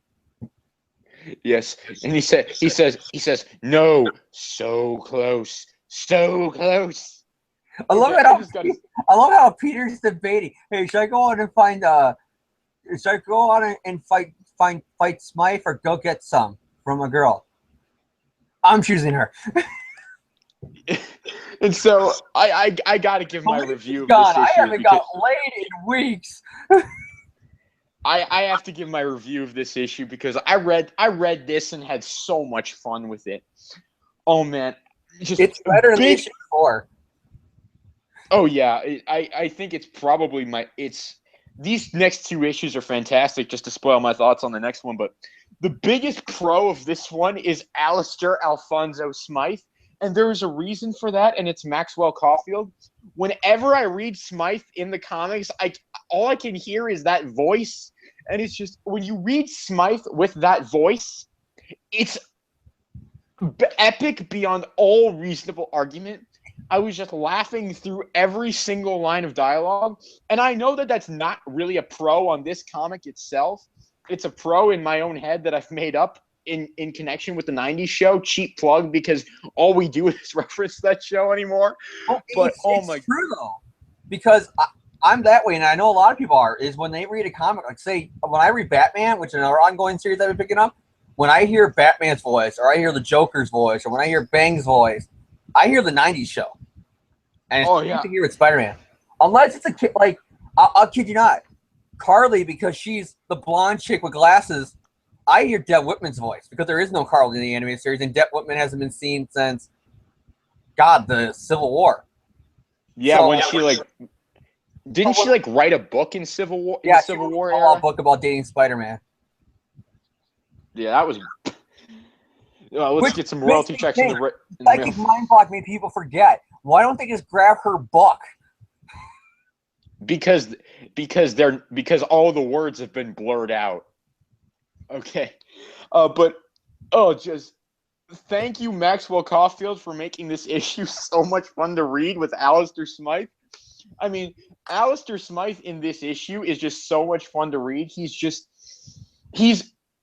I like him more than his father. I really do. I love the dialogue. His father's kind of a weird character. His father appears twice during the Ditko years, and he's not even really a supervillain. He's just like, hey, I'm a scientist. I need funding for my robots. So, hey, I can program one of them to catch Spider-Man, Jonah, if you can pay me. And then by the time the Romita Stanley era begins, it switches to, no, it was always about killing Spider-Man. And then you get that classic Marv Wolfman story in Amazing Spider-Man 192, where he straps Spider-Man and Jonah to a bomb together. Armageddon or Doomsday or Judgment Day or whatever it was called. That's a classic story, and that which is also adapted in the 90s show. Except it's Alistair Alfonso Smythe who does it that time. It's the dad. That's the bomb goes off and the dad's missing afterwards. That's why Smythe thinks his dad's dead. And Kingpin takes him like, I'll find your father. No. Alistair Smythe does that in the next episode as revenge against Spider-Man and Jonah for supposedly destroying his father. Go back and rewatch it. His father disappeared because of the Fox censors. Yes, and then it's retconned that he turned into, that he's put into cryogenic suspension. Oh, great. I love that. Yeah. Because unlike the writers of Spider-Man, unlike the writers of like the X-Men cartoon or even Power Rangers, they had other ways to get away from it. Like there's an arc in Lost Galaxy, Main Defender arc, where the guy's son is killed. Clear as day. The monster shoots him and he drops dead. And he said, they took my son away from me. They would use words like, I lost my son that day. They took my son away from me. They will pay for destroying my son. So you read between the lines of the Fox censorship, he killed him. You know that kid's dead. Spider-Man, on the other hand, they took way overboard by saying, you can't show him web swinging near a roof. He might hit a bird. Okay, I will say, if you follow John Semper's Facebook page, that censorship is actually BS. That specific one. But getting back to Amazing 291 off of 90 Show Talk. This is all this podcast is. We need to turn this into a 90 Show podcast at some point. But this issue, I really like the Peter MJ dynamic. I love Peter's angst about MJ. Basically throughout the whole issue, I love that she's all he can think about.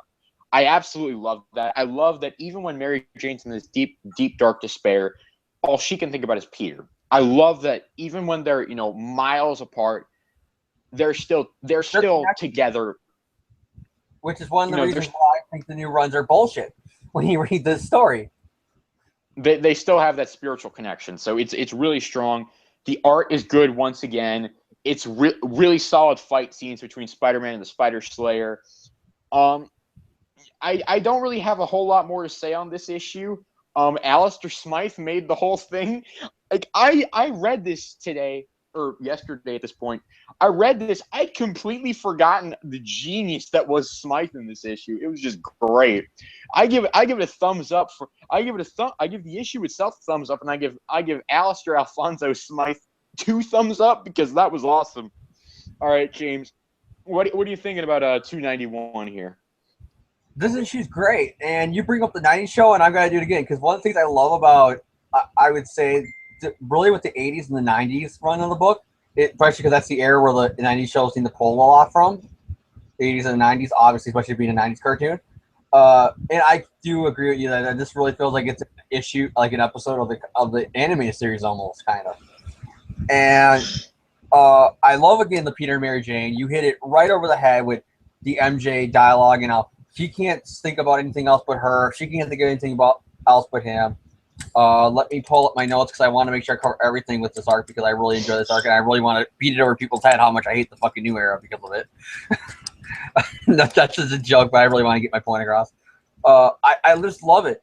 The Mary Jane stuff is really good, except for the whole fact of she got a call from her sister, and her sister didn't tell you, oh yeah, P.S. I'm in jail. Don't stop by the kid's house. Thanks. The neighbor has to tell her. Yeah, you might want to mention that. I love how there's more product placement with Peter grabbing coffee and his Folgers. Oh, really? Is it Folgers coffee? Let's have a look at this. Last week we had Pepsi. This week we have Folgers and M&Ms.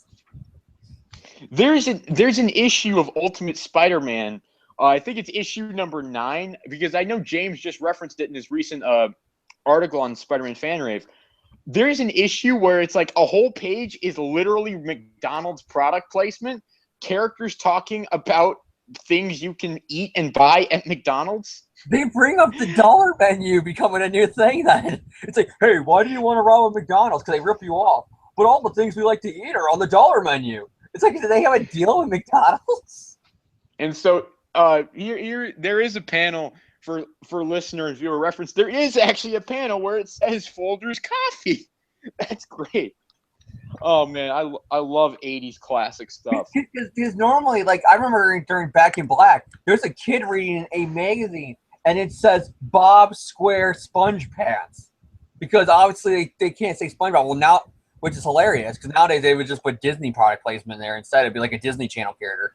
But look it, they changed SpongeBob reference around, and here it's like Folgers, Pepsi, Bridge in Brooklyn or whatever the fuck, or Pittsburgh.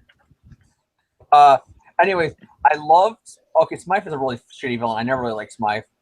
I will say right now, I have never been a fan of Spider Slayers. I've always found them annoying. Even with the animated series, I know it's going to piss off John. I've never been a fan of them. I like Peter in this issue, and here comes my favorite part of the issue is the phone call and Peter's decision. It's really well done, I think, because for one, I think she hears it, the I love you. I think and he's very.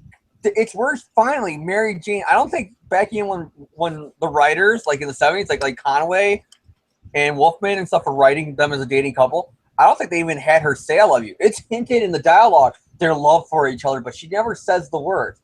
This is the first time she says it to Peter. This is when she finally opens up and admits, I love a man. I don't just love men. I love a man. He's not just my boyfriend who I'm attracted to who I think is hot. She loves him. And she's saying, I need you. I was wrong. And it's not no sexist dancing or stress bullshit. It's I need you because I can't go through one more minute without you. It's like romantic. It's not sexism where it's like I need you because you need to solve my problem. She needs him because she needs to tell him because of all the stuff that's going on right now with her family. It made her realize just how much she loves Peter and how important Peter is and how Peter would never make her choose between her. She would never have to sacrifice her feelings for her man like her sister did or her mother did. Like, say, make a deal with Satan over his aunt's soul. Oh, wait. This is a little bit awkward right here. But anyways, because literally that's what it comes down to is she didn't want to be like her sister and her mom, choosing a man over her own happiness. And what did she end up doing in one more day? Choosing a man over her own happiness. But anyways, but I love that because Mary Jane finally professes her love for Peter. She wants to be with him. And Peter's torn. This is well-written Parker luck and drama for him. What do? I'm in love with this woman. I want to marry her. I want to be with her right now. She's in trouble. Her psychotic, abusive father is, he doesn't know this yet, but pretty much he's playing mind games with her and her sister. He's willing to kill them probably to get what he wants. I have to be with the woman I love. But at the same time, there's a psychopath who's after me, and who's to say he won't kill people to draw me out? And he's torn between it. Do I save the city or do I choose love? And tying back into what we're talking about with Renew Your Vows, he made the right choice. He decided there's Fantastic Four, there's Avengers, there's Daredevil, there's a million others here in New York. I'm going to take time to do what makes me happy, to be there for the person I love because that person loves me and they want me to be there for them. And he even says, and then you get the comedy of Smythe showing up in the room and be like, I finally got you now. Oh, fuck. But anyways, go on, John, what you're about to say. I was going to say, as soon as the echo goes away, what was I even going to say at this point? Oh, yeah. I was just going to say, he chooses Mary Jane because he says to himself, these people I don't even know. They don't directly depend upon me. Mary Jane only has me. Mary Jane depends upon me. Mary Jane knows me. She needs me. That is what he justifies his decision with, and that's what I like about the scene as well. It's like he says, New York has plenty to handle this. Mary Jane only has me. So I did like that scene as well. So I give the issue a thumbs up. James, what do you think about with this issue? It's 2 thumbs up. The Smythe stuff I don't really care about, but it's like you said, it's classic comic book cheese. And hearing John like reincite it like it's a lost episode of the animated series, it's like. I'm sorry. I got so excited reading these issues. You do know that Jan's probably our only viewer, and he's right now thinking a mental note. We need to do audio commentary of the complete first season, just to hear John turn on the volume and recite line by line dialogue for everybody for the full first season of the cartoon. Oh, dude, the whole damn series. I'm down. All right. Okay, so issue number 292 of Amazing Spider-Man. Hiding in Pittsburgh won't save you from Alistair Smythe's I love the spoiler on the back of the Slayer. cover. Before we go on to it, the back cover, I love the spoiler. Oh, yeah. Somebody go in that comic shop, like a young DB, let's say. Somebody picks up a comic book, and then they're like, oh, pretty good. You know, the English Spider-Man. I wonder if what's going to happen with him and Mary Jane. Checks the back cover to see if there's an ad. Wedding of the Century, Annual 21. Don't even stay for the back page. No, they're getting married. Okay, that was great. That's better than any. Okay, that's the best spoiler I think that's happened on this show so far. That would be like at the end of Brand New Day. Like you're tuning into that last issue. Do they take the deal or do they not take the deal? And the back color is Peter all single going, yeah, as Mary Jane cries in the background. No, what it is, it's the back cover is the first panel of Brand New Day where it's Peter kissing that chick in the club. Oh, yeah. Sexy comedy and drama time. Like that one time with that Karen chick in that Peter Parker issue James reviewed. Literally, that's really fucked up, those panels. Did you say come in? No, bitch. He said don't come in. Oh, Peter, I don't mind if you're naked. Maybe the guy whose house you barged into does mind. So Amazing Spider-Man 292. We got David Michelinie on writing, Alex Saviuk on pencils this time, Vince Colletta inker, Rick Parker letterer. I'm sorry if I butchered this name. The same colors from last time. Jim Salicrop is editor, Jim Shooter editor-in-chief. Spider-Man swinging around Pittsburgh, expositing the events of the past couple of issues in his head to the readers in case they missed the issues. He looks up his Mary Jane's sister Gail's address in the phone book. Meanwhile, he sees a TV report from CNN. Yeah, we'll let that go. We'll ignore that. He sees a TV report from CNN, and it turns out Smythe didn't do any damage in New York. And so what is Smythe actually doing? Well, he's at New York's Kennedy Airport, where a soon-to-be westbound 747 is loaded with a very special cargo. Be careful with those crates, you bumbling oafs. Their safe arrival could be a matter of life and death. Take it easy, Mr. Smythe. We're treating these medical components of yours like they were grade A eggs. Medical components. Fa! In reality, they are parts of my Spider Slayer robots. Still, they are a matter of life and death. For once I reach Pittsburgh, they shall provide true meaning for my life by providing Spider-Man's death. You and I shall wreak a terrible revenge. Okay. So Peter shows up at Gail's house. He's greeted by Mary Jane. Mary Jane introduces him to Philip. Now, come now, Janie. Why don't you call me what you did when you were a little girl? Call me Dad. He's your father? Mary Jane, I am your father.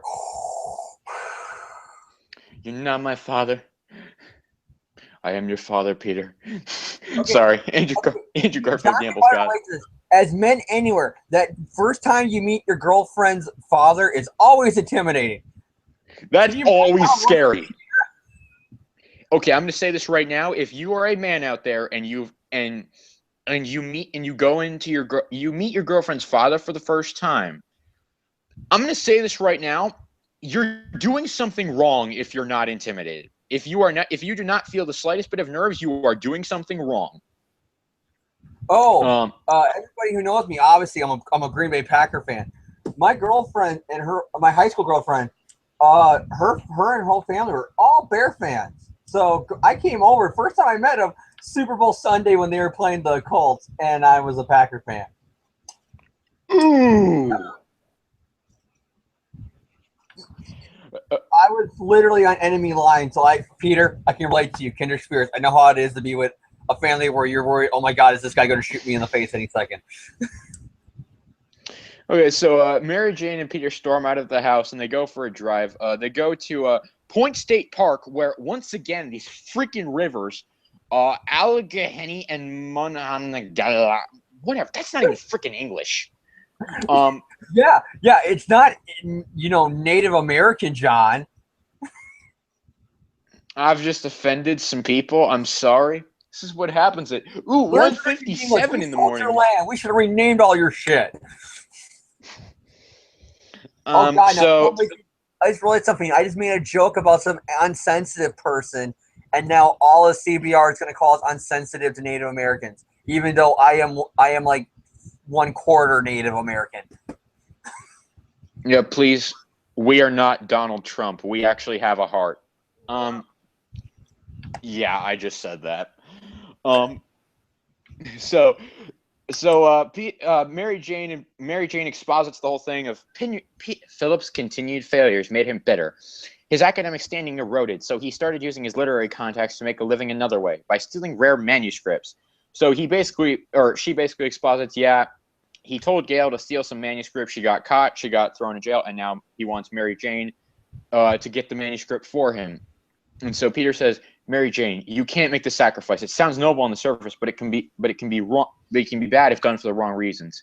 I can't make the choice for you, pretty lady, but I swear I'll do everything in my power to help you live with the decision you make. Thanks, Tiger. I love you. And so she goes back to Philip and says, I'm going to help you, Dad. So meanwhile, we get our next Alistair Smythe scene. Let's get ready. Right, 8, 9, 1,000. Okay, boys, as soon as we unload those last crates, we can take off. Not so fast there. I'll need a receipt for that. Renting this warehouse on such short notice was expensive, but I had to have some place to assemble my robots.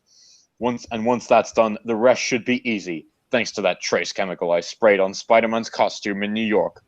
I should be able to locate that prancing... I should be able to locate that prancing show-off anywhere in Pittsburgh. And when I do, well, with a device called Spider Slayer, anything else I say would be redundant. How can you be sure, Smythe? Please, show a little faith. I know my trajectories. Okay, fanboy moment. Sorry, freaking Like a out. little girl. Yeah, it's the guy who's still like a little girl for getting excited over the Clone Saga, and he look at you.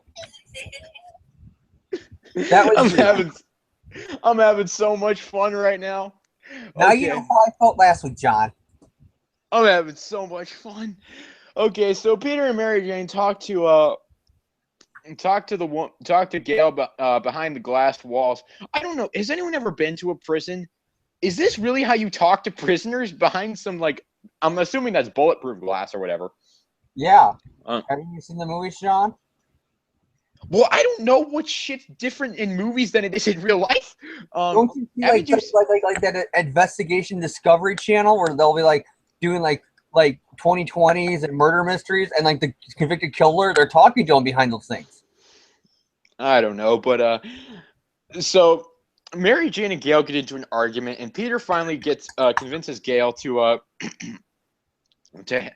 tell him where the manuscript is hidden.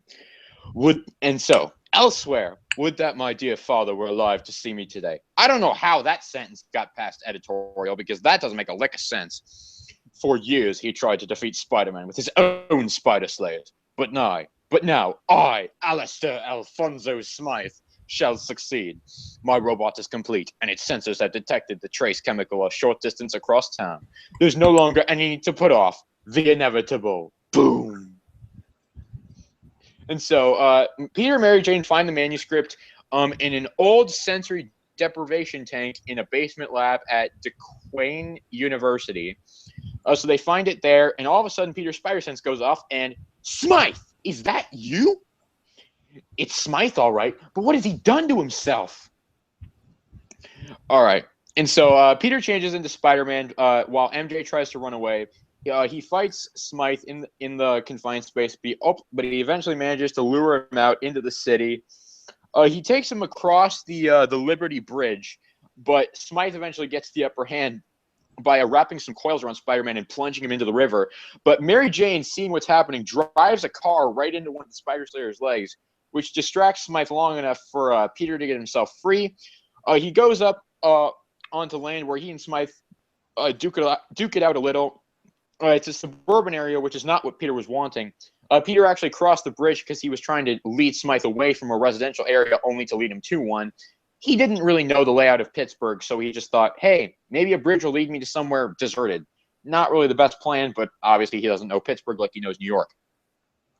So Peter's getting his ass handed to him by Smythe, so Mary Jane runs up to the Spider Slayer with a baseball bat, because that's going to do something. You're a pretty little thing, but you begin to annoy me. Though the trace chemical I sprayed on Spider-Man's costume in New York enables me to track him anywhere, I prefer to do so without interference. Goodbye, Miss Watson. Mary Jane, Smythe, let her go! So he just beats the living crap out of the Spider Slayer. Does that mean Mary Jane has the Texas accent for no apparent reason now? And so he rips Smythe out of the Spider Slayer, throws him on the ground, and let's be clear here. This guy's paralyzed. He can't move. He has no way to get up here. He has no way to get himself off the ground at this point. Spider-Man goes over to Mary Jane and says, "Are you all right, miss?" "Just fine, Spider-Man. I guess we make a pretty good team." "I know, and there's something I want you to know. As long as I'm alive, I'll never, ever let anyone hurt you." "Hey, Tiger, I already know that." So moving on from that complete bullshit. Oh no, that wasn't bullshit until like 8 years ago. Smythe, you see what I did? Did you see what I did to your robot? Then get this: if you ever try to harm Miss Watson or any other innocent person, I'm going to find you and pretend you're that robot. Understand? Yes, Spider-Man. And so Spider-Man swings away. They take the manuscript to Philip, and Philip confesses that Gail was just a dupe. The poor misguided child was only doing what I told her to do. Without evidence, she should get a light sentence at worst. And it turns out that that's a very convenient confession, because Mary Jane has called the cops, and they heard all of that. So they take Philip away, and Mary Jane says, "You help me Be strong, Tiger, and I did what I had to do. You're good for me. Lady, we're good for each other. So in the epilogue, Peter and Mary Jane are sitting in the airport. You know, Pete, I've grown up a lot these past few days. I know why I've been running away from responsibilities. It's what I learned as a child. My father ran away. Gail's husband ran away. So I run away. I was scared of losing my dreams, but most of them have already come true. My career is going great. I love my lifestyle. I have wonderful friends. I'm even talking to Gail again. So maybe it's time to stop running. Maybe there's nothing wrong with making someone else happy, as long as that person makes you happy. You mean, yes, Peter. Yes. I'll marry you. But there is a scene that they left out here. There is a scene where Peter and Mary Jane are on a ledge, and after Peter asks Mary Jane to marry him, she jumps off a ledge for no apparent reason. Peter swings down to get her, and he says, "Why did you do that, you moron?" Because I wanted to prove to myself that you'll always be there for me when it really counts. Okay, sorry, wrong continuity. 90s show reference again. No, I got it, John. I got it, John. John, but that was like literally one of the worst moments in the '90s show. Okay, so I wanted to make sure you save me, so you committed suicide. So you almost okay. Let's just. Yeah, because what would have happened if you didn't jump down to save her? She'd be dead. She'd willing to commit suicide to prove a point. Man, she was the water clone, so I don't know. Maybe it was the water clone stuff that was messing up her mind. Yeah, she would have. So and Peter would have been like, "What the fuck?" Yeah, Peter would have been like, "You'd be like, oh shit." Okay, so still a better retcon to the marriage in One More Day. Water clone's badass. I don't know what you people are talking about. That's awesome. All right, so when John has clones in Spider-Man, you know it's awesome. Okay, so Amazing 292 had a lot of fun with this issue again. I want to talk about briefly because I haven't really gotten to talk about Alex Savick on this show because he did the actual pencils for this issue. He took over for me as junior here.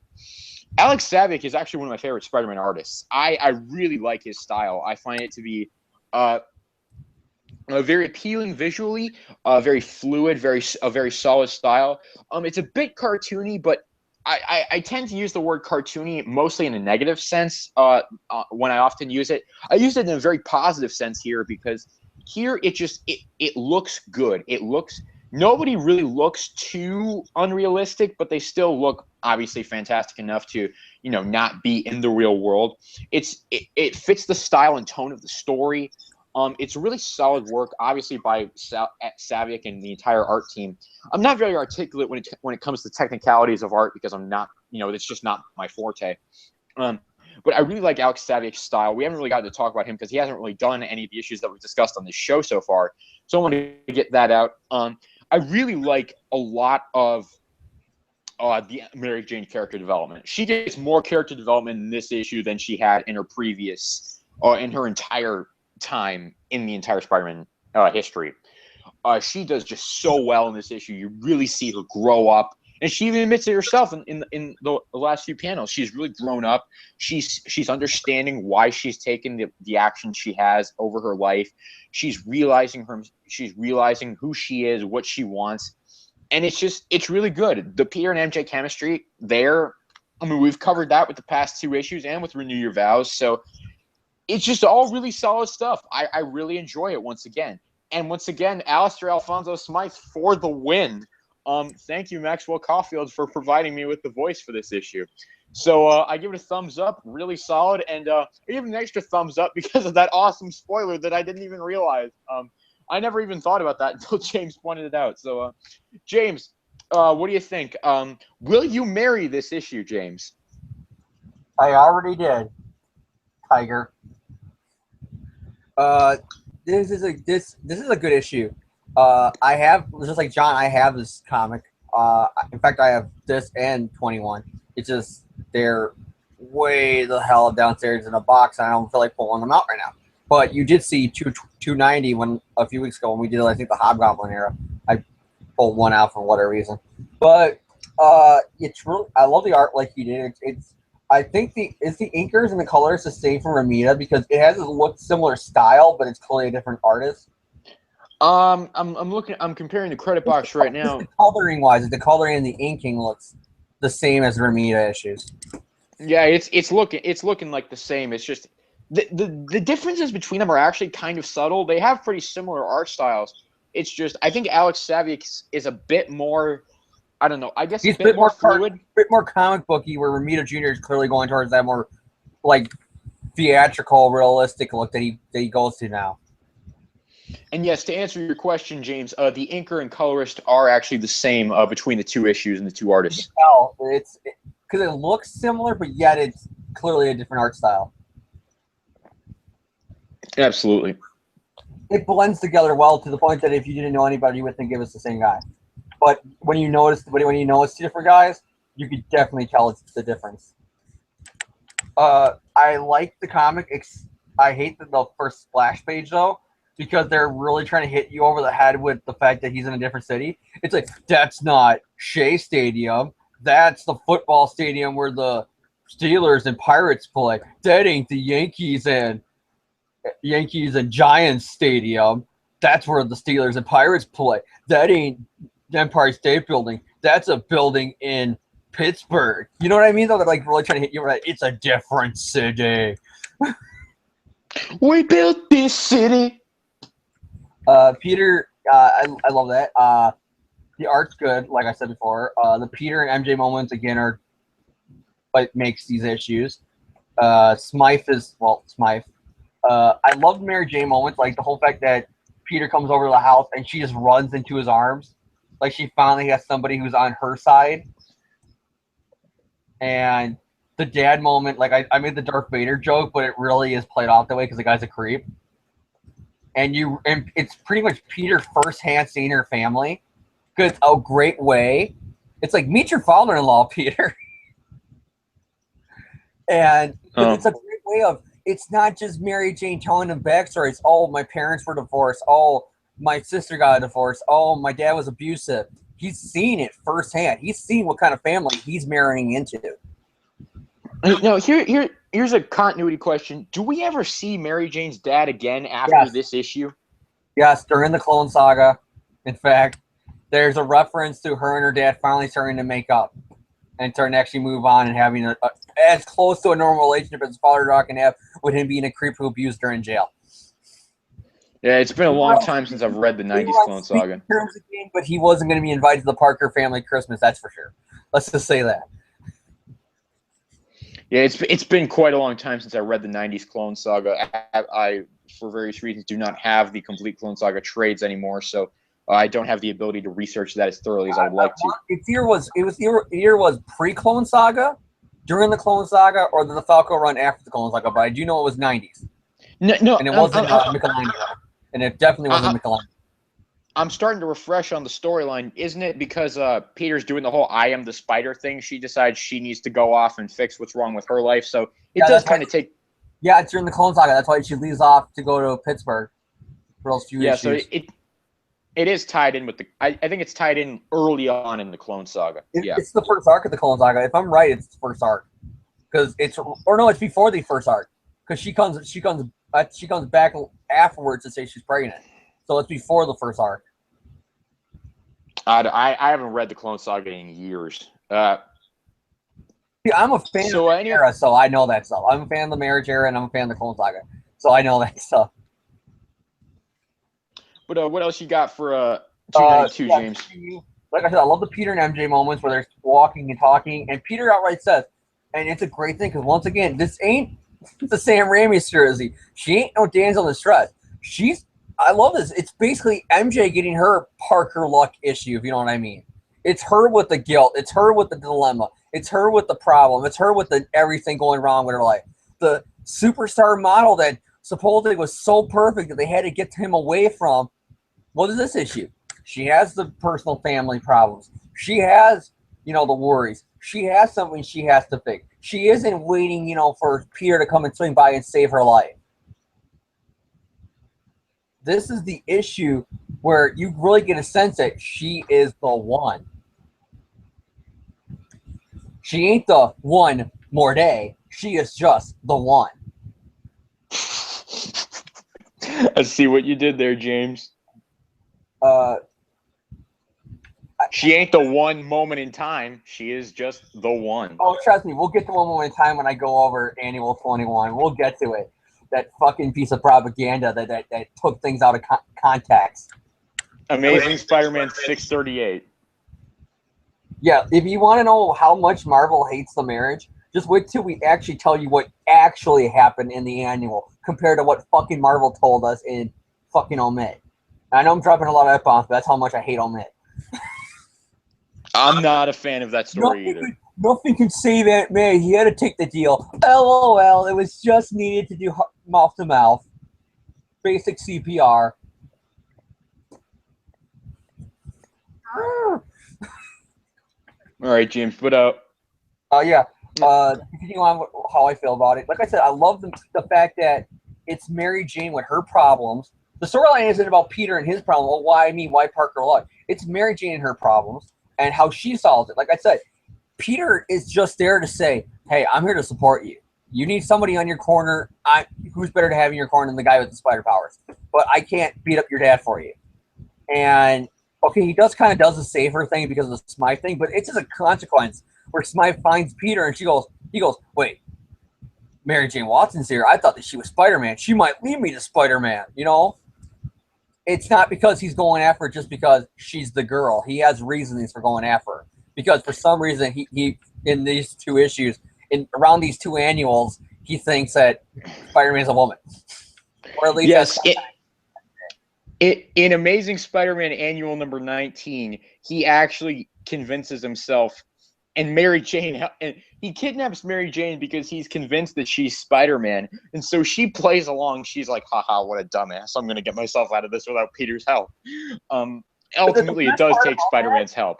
Is that here he at least knows I was at least right that MJ has some connection to Peter Parker. Okay, Peter Parker works at the fucking Daily Bugle, takes pictures of Spider-Man, and the Bugle is who hired you to take out Spider-Man. And it's married to the woman who you know has a connection to Spider-Man to the point that you even thought at one point she was Spider-Man. And you don't want, and this is not just psychic mind block, this is pre-psychic mind block. For a brilliant mind that Smythe has, he doesn't want to say, "Hey, maybe he's Spider-Man."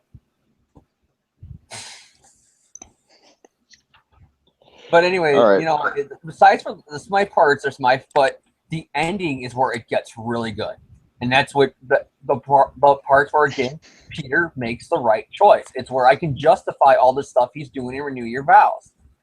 MJ's getting hurt by this creep, and he snaps.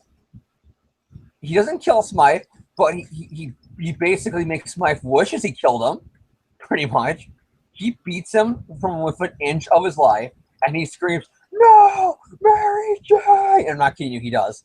And he starts saying the whole kind of like when Norman died, where he's swearing without actually saying swear words because comic code reasoning. So he's like, "You low-life, murdering, scum, filthy worm, Smythe!" And then he's all like, "I can stick to the ground. You can't." He's like, he's crippled. Like John said, this guy can't move. And Peter grabs him. This guy's helpless and says, "If you ever come near her again, if you even look at her the wrong way, you're dead." And he tosses him on the ground. Yeah, he just throws this cripple on the ground. Like, really, it's like, damn, Peter. And then he goes up to her and he says, "MJ, I won't let anything ever happen to you." And she's like, "I already know that, Tiger." And then he comes back around Smythe again. I think he's like threatens him twice about it, doesn't he? Because he comes back again and say, doesn't he, or something like that. Pretty much. And then you got the ending because, like I said, besides for the fact that she hit Smythe with the baseball bat, so Smythe grabbed her and Peter beat the shit out of him. Her main problem, Peter doesn't come in and solve the day for her. She solves it, and I love that about it. And then you get you got the ending, which I think are some of the best panels, where you do get that evolution, where Mary Jane says yes to Peter, she'll marry him. And it almost feels like Peter needed to, all these years, for him to finally get married. He needed to get all the weight off of guilt for Gwen, guilt for Uncle Ben. And here it seems like he finally got his life in order. He's finally in a place he wants to be. He's ready to get married, and this is MJ finally, dropping all her baggage, and she's ready for it. Until they fucking say that they were both never ready for it, because they're fucking idiots. Marvel. No, They okay. were never ready for it. It was always a bad idea, even though clearly this issue shows that they were ready for it. But whatever. But yeah, when she finally accepts it as a fan of the marriage, I'm not afraid to admit I don't cry during weddings, but during that last panel where she accepts the proposal and the next issue, there's tears in my eyes sometimes when I read it. I'm not gonna lie, because I always thought of Peter and MJ. Like I said, they were the couple I wanted to be when I fell in love and got married when I was a kid. You know, I wanted to be the Peter and Mary Jane. Peter's the everyman, so I want to have that life. I saw them as like second parents, you know. All right, so James, I take it you're going to give this issue a thumbs up. I'm not even going to do the thumbs up, you know, because it's obvious. You don't even have to ask me. All right, so we'll segue here into our final issue of tonight. This podcast is running a bit long, but we still got one more issue to go, and it's a double-sized one. Amazing Spider-Man Annual number 21. Quick rundown of the creative team here. Jim Shooter on the plot and the editor-in-chief. David Michelini script, Paul Ryan pencils, Vince Coletta inks, Rick Parker lettering, Bob Sharon colors, Jim Salicrop editor. James, take it away because this is your issue. This is your time. It's your moment. Go get it. Wait a second. The editor-in-chief, who was the part of this editorial mandate, wrote this issue. The editor-in-chief that caused the editorial mandate to undo this issue wrote that issue. Are we playing editor-in-chief Inception here? I don't know. Where's Leonardo DiCaprio? Does that mean one day in the future, the next editor-in-chief to say, hey, I grew up with the marriage, I'm making them married again, is he going to write that issue that redoes the marriage? We need to get some rules in here as to what editor-in-chiefs can and can't do. Well, DeFalco, I think, wrote amazing, in the 90s while he was editor-in-chief at Marvel. Don't quote me on it, but I think he was. I don't know. I can't keep up with this crap. All right, James. The issue begins like a familiar story from like a few years, about 5 years ago. There's cops going on as there's a jewelry store robbery by Electro, and Spider-Man swings in. A fat ass in a green suit named Eddie is along with the Electro, and he quickly gets swung up by Spider-Man and tied to a pole. Spider-Man fights Electro, and he deals with him pretty easily. And as we all know, that fat-ass Eddie does not fucking get away thanks to a red bird somehow unlocking a goddamn door, you morons. Okay, James. Marvel are not idiots. They're not morons. We don't believe that. They're businessmen. He's totally not making that movement. Okay. Anyways, yeah, he easily handles Electro, and then a building nearly falls on him, knocking him out for missing the wedding. Oh wait, wrong continuity because it's not the same fucking Peter Parker. Okay. Yeah, I'm gonna get really big points in this comic, people. Get ready. Yeah, he beats Electro. It's actually a pretty awesome moment. He gets the photos for the Bugle. He shows up at the Bugle, and surprise, they're throwing him a bachelor party. Pretty awesome, And then Betty shows up because at this point Betty's fucking nuts, so insane, Literally, she's lost it. She thinks Ned's still alive and her mother's alive. And at Ned's funeral, she's making jokes about Ned singing in the casket and nobody can hear him. And then she starts laughing hysterically about his singing. It's fucked up. It's weird. She's like, oh, you're getting. It's like, yeah. It's like that creepy. Literally, she's the psycho ex-girlfriend right now. It's like, yeah, Betty, I'm getting married. Don't kill me in my sleep. Don't kill me in my sleep. And she's like, oh. Don't worry, Peter. I'll be at your wedding. Me and Ned won't miss it for the world. Yeah, to give a little bit of context here, Ned Leeds was thought to be the Hobgoblin, and he was revealed to be dead quite a few months prior to this in the Spider-Man versus Wolverine miniseries, and his was departure the before this, because 289, the issue before the proposal, is when they reveal that he's the Goblin. Yeah, it's when they at that time they revealed him to be the Hobgoblin, and then Roger Stern threw that out 10 years later. And then you had the dumbass explanation that makes no fucking sense whatsoever once they revealed that he was just underneath mind control. I did it because Betty's still pissed off about Spider-Man killing her brother, even though she forgave him in that same goddamn issue 11. She said, Peter, next time you see Spider-Man when you're taking his photo, tell him I said I'm sorry. I don't really blame him. I was just guilty. And then it's retconned now to be, she hated Spider-Man, and that's why I did it. All right. But back to James's recap. Yeah, they're throwing him the party. Jonah's even giving him a bonus for the wedding, being a nice guy for a change. Even saying, Peter, you're like a second son to me. Then he goes back to the apartment to the apartment, and MJ's dropping off her stuff. And here's the parts I like, the Peter and MJ moments.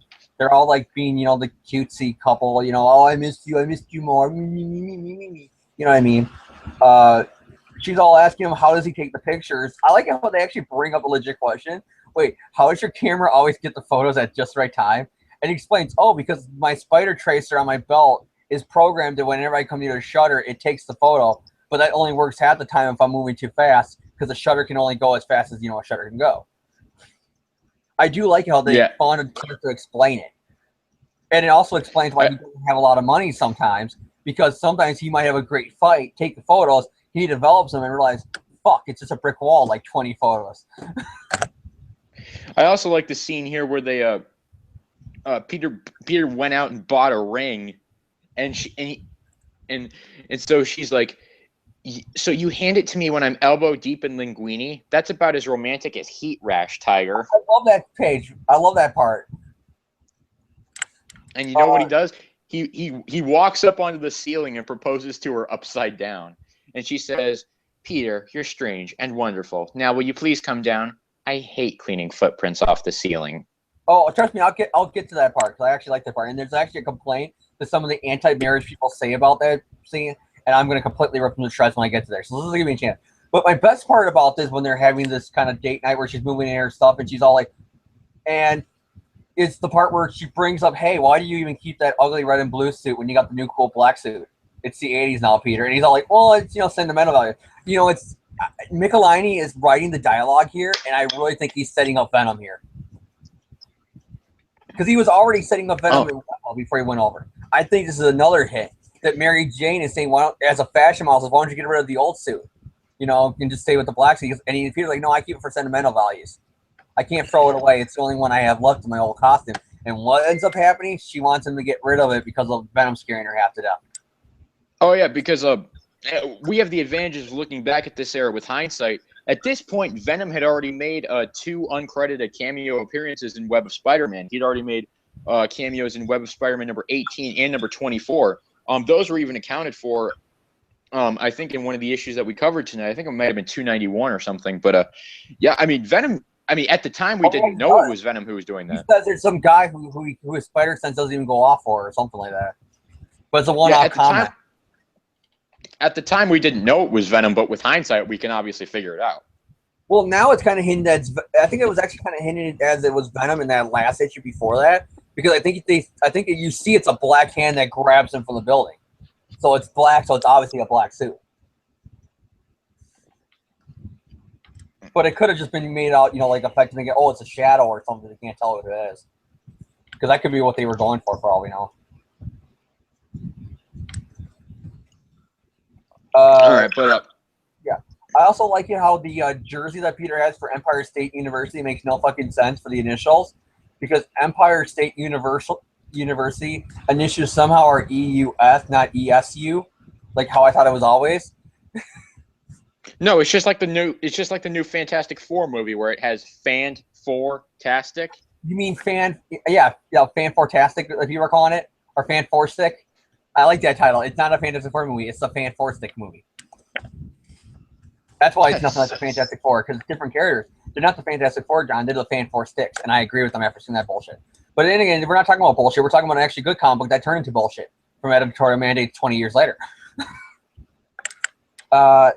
I like this scene because Peter, freaks out. He's all like, oh, limo, I forgot. Mary Jane makes more money than me. It's the 80s, so that really, what's that called? Emasculate me? Emasculate me? How do you say it? Yeah, I think it's emasculate. Pretty much, he's feeling like, oh yeah, she's making more money for me. It's the 80s. We're still not over that crap. But, it's getting that Parker log. Peter go, oh, I can't support Mary Jane, and I feel like I'm leeching off of her fame and her fortune. That's pretty much the whole early McFarlane issues is that until she finally snaps and I was like, Peter, I didn't marry you for your money, I married you for you. And and then she leaves and he's all Debbie Downer pretty much. Oh, Mary Jane. And then a few pages, and then later on she comes back. She's making the linguine for dinner, their first dinner as an engaged couple, and she's making pasta. And Peter brought the wine, but I saw Brand New Day said Peter doesn't drink, but he brought the wine until you read Amazing Spider-Man Volume 2, number 51, where Peter gets drunk at a restaurant. Well, I always thought, Peter has drunk before. You have seen it before, where he's at fancy parties with Mary Jane, or he's out with like Flash and Harry, and in some issues that he's drinking. It's just he drinks responsibly. He doesn't get drunk. He knows his limit, and he has his limit, and that's it. Remember that issue of Web of Spider-Man where he's at the party, and I think it's Mrs. Muggins, his landlady.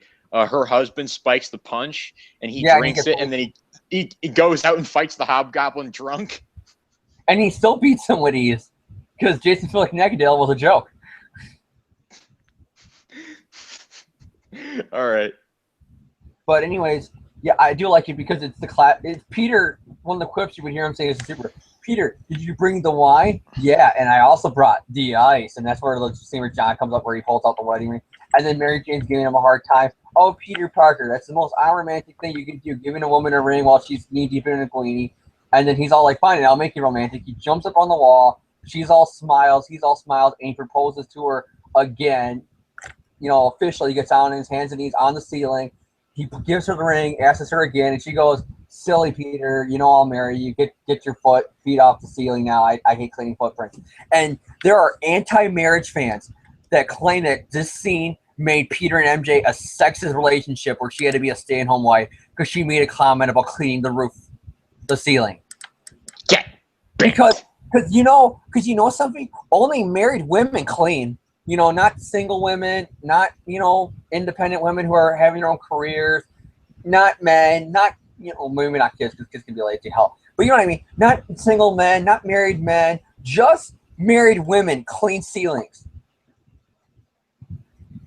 Because if you're your husband, I don't care what you are, if you're a stay-at-home mom, if you're a model like Mary Jane, or you're an independent woman with a career, if your boyfriend or your significant other is walking on the walls and leaving footprints, those are going to be a bitch to clean. Fuck you if you're an anti-marriage fan who points to this issue and saying that's proof why they shouldn't have got married because Mary Jane became a housewife in that panel where she doesn't. It's like the people who complain about that episode of Samurai when Mia had a dream about setting a kitchen table because a person who aspires to be a chef wouldn't want to set a dinner table. It had to mean that she was a stay-at-home mom. He's referencing Power Rangers Samurai for those you don't know. It's one of the worst issues when people call that character sexist, and they all point to that scene because she had a dream about cooking, even though her wait until I show them who says I can't cook. Meaning, and she's setting 6 plates on the table. Meaning she's cooking for the other Rangers to show off that she is a good cook. Not that she's a housewife, you fucking dumbass. Oh, gosh. The truth comes out. It's just this issue, like I said, it's a love-hate thing. I love this issue, and I hate all the bullshit behind it that ends up retconning all this. And the BS. Because trust me, this is where we're more into the BS that Joe Quesada tries to point to why they shouldn't get married. And when you read them in the context of what actually happened in the story, you realize he had no legs to stand on. Like, here's one of them. Peter and MJ are eating dinner together. Mary Jane's talking about the modeling gig. And they both say, Peter, you're not having second thoughts, are you? Because of Jonah, calling him, like a son of his. And she goes, oh, yeah, that's good thoughts. Unless you're taking this advice about running away from marriage seriously. And he's like, no. Oh, no, Mary Jane, of course I'm not. And then she's like, oh, no, not me too. How silly for me to ask. It's normal. Married couples, engaged couples had that when you're days away from your marriage. That nervousness about it. But Quesada took those panels out of context. They knew they shouldn't have got married. Even though when you read the next few panels, they're all happily in love and everything.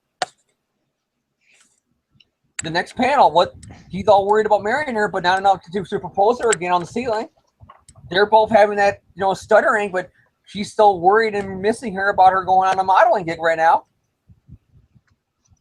She's all, having second thoughts with oh, Peter, how silly question me. Of course you're not having second thoughts. Me neither, But here she is, all excited about getting her wedding dress from her favorite fashion designer. But those parts were important to Quesada. No. Just that panel of them having second thoughts for one panel. Thank you, Joe. Then Mary Jane gets into a car with tickets from a guy named Bruce, who's a rich guy named Bruce with a lot of fancy cars. I wonder who they're hinting at here. Newsflash, they're talking. Newsflash, people that don't know. He wrote it as a joke at Batman. Oh no, I thought they were talking about how Peter Parker's going to be in the new Amazing Spider-Man Volume 4. That too. But literally behind the scenes reason, they did that as a joke at Batman. That's why his name is Bruce and he's rich. They were saying that a girl chose Spider-Man over Batman. Ha ha ha ha ha. I'm not kidding you. Take that, DC. Take that, DC. And then we get to the Parker dinner because Peter and MJ are inviting Aunt May, and then it's pretty much just Peter's at Aunt May's house to tell him that he's getting married. And pretty much why is this scene here with him reading, a photo book of fast photos? It's because it's an annual, so we need to go over the origin again. I'm not kidding you. There's a whole ASM 15. There's a whole page dedicated to retelling the origin, but the Gwen stuff is actually, there's a very specific reason for that. Yeah. That actually works with the story. Yeah, it works with this story, but doesn't work with Old Mitt where they fuck it up. Sorry, I'm still bitter about that. Then the Watson girls show up in a classic Mary Jane line, showing that even though she's days away from her marriage, she's still fucking Mary Jane. Nothing changed, people. They didn't make her a different woman because she's still like the wild and partying crazy Watson girls are here. She hasn't changed. And then they reveal in the whole awkwardness, telling your pretty much your parents, hey, we're engaged. And then you got them both being so excited because this has been something they've been setting up since what? Amazing issue like 9 or 10? They've been wanting they first mentioned Mary Jane in Amazing Spider-Man number 15, which is the first appearance of Craven. A few issues before that, because I can almost swear that issue 6, 7, or 8, she says the Watson girl. I was just on the phone with her niece, but I could be wrong. It's number 15. I think we even covered that on a previous episode of this podcast. I think that's why I remember it. I always thought that they mentioned the neighbor girl. He should go out with her, and then Mary Jane's first name drop though in 15. No, I think it's one and the same actually. But anyway, still early first few years Ditko era, they've been wanting this to happen. Even to the point that people had made jokes that Aunt May was the mastermind behind Gwen's death to get this to happen. And according to Stan Lee, I mean, if Stan's memory is anything to go by, he never intended for Mary Jane to be the one. He always intended for Gwen Stacy to be the one for Peter to marry. He even mentioned that. Not even that. Gwen wasn't chosen to be the one until like I want to say after Ditko left. He chose that. Yeah, I mean, he even mentioned that on the Amazing Spider-Man 2 Blu-ray behind-the-scenes documentary when they were talking about Emma Stone and Gwen and her fate and everything. He was talking about, he planned for Gwen to be the one, but he's like, obviously it turned out to be Mary Jane, and, they turned her into a really good character. It turned out fine, so there's nothing to worry about there. I mean, he married them in the comics. So there was obviously no ill will to him about it, him being Mary Jane. Because it wasn't like he got married to Carly or Felicia or Deb Whitman, somebody who Stan didn't create. It was still one of his creations. And Stan admits Mary Jane is probably one of the greatest characters he came up with. He even says what made her was Vermita, because I told him just one note when I gave him the script, because all Stan was vague in those things. It was just fight, Peter scene, fight, Peter scene, fight, Peter scene. And then he would get back from the artist, from Ditko or Vermita, be like, okay, what happened again? Oh, fuck it, I'll just make it up myself. But he said, he remembers clear as day, telling Vermita, description for Mary Jane, draw the most beautiful woman you can think of. And he said he hit it out of the park. Yep. And that's like, what were we talking about again? I literally lost track. What was I saying? About the whole, them setting them up.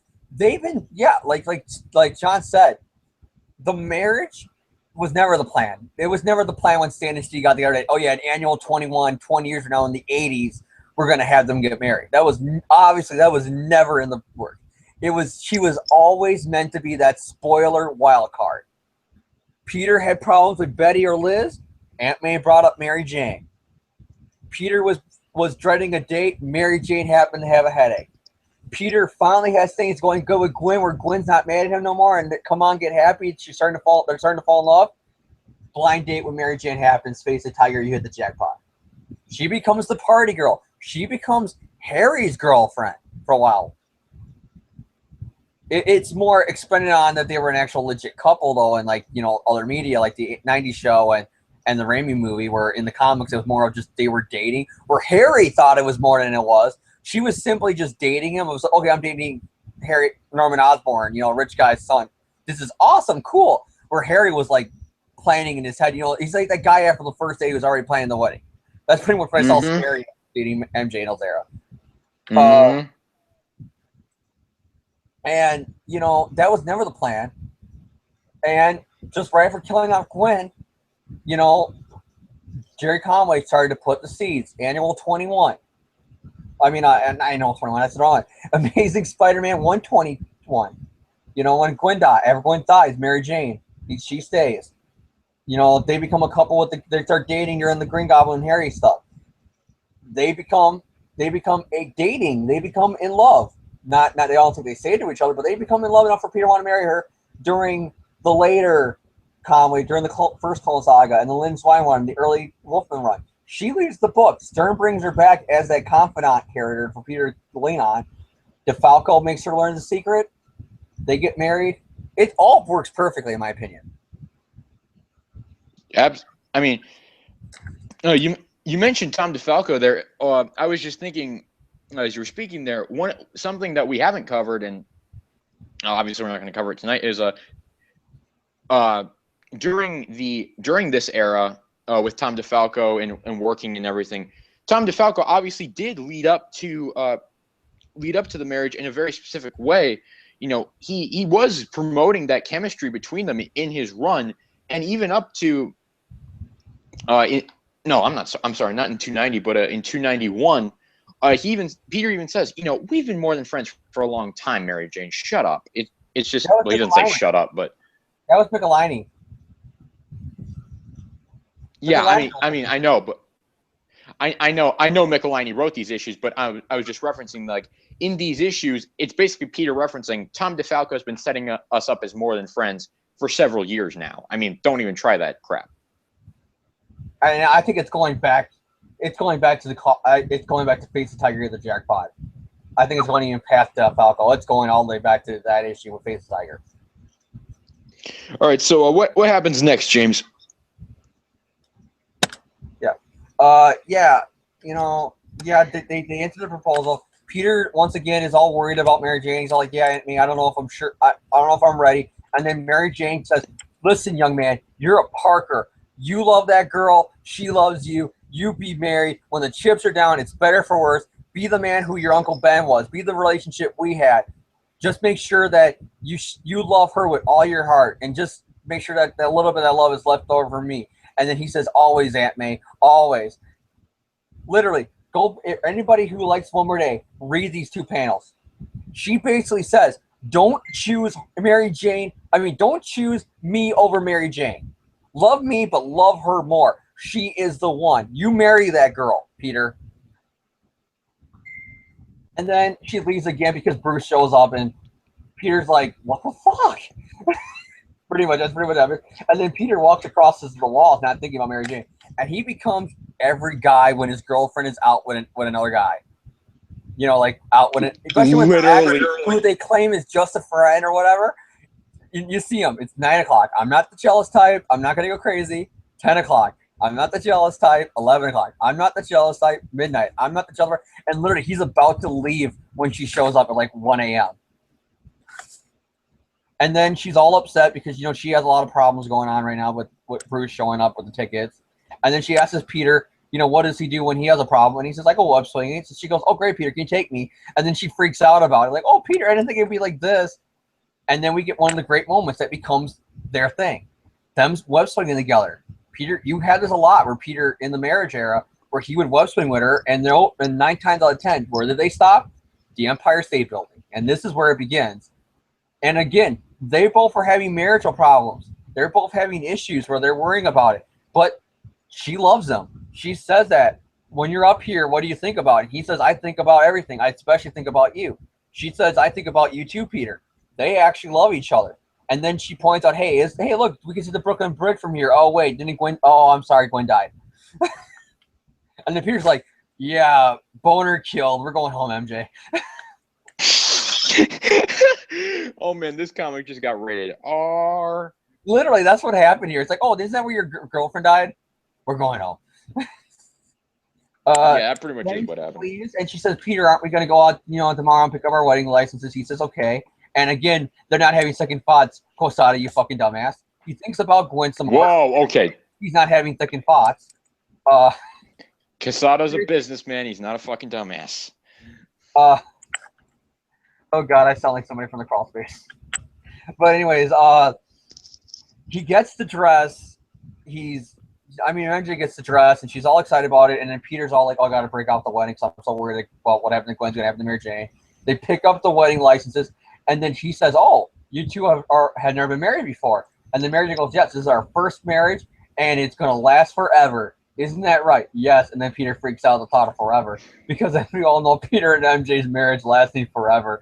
those silly kids and their dumbass logic. Peter goes up to Mercy General Hospital, and he goes up and he talks to Flash, and he says, hey, Flash, you know how Harry Osborn in every issue before this one and after this is promoted as my best friend? Well, in this issue, you're my best friend. Want to be my best man? Wow, I'm truly honored. Literally, what was the whole point of making Flash the best man if Harry wasn't insane being a Green Goblin at this time? I always thought Harry would do this, but with him ill and now missing... Oh, sorry, wrong continuity. Yeah, he's not like that. He's at the wedding.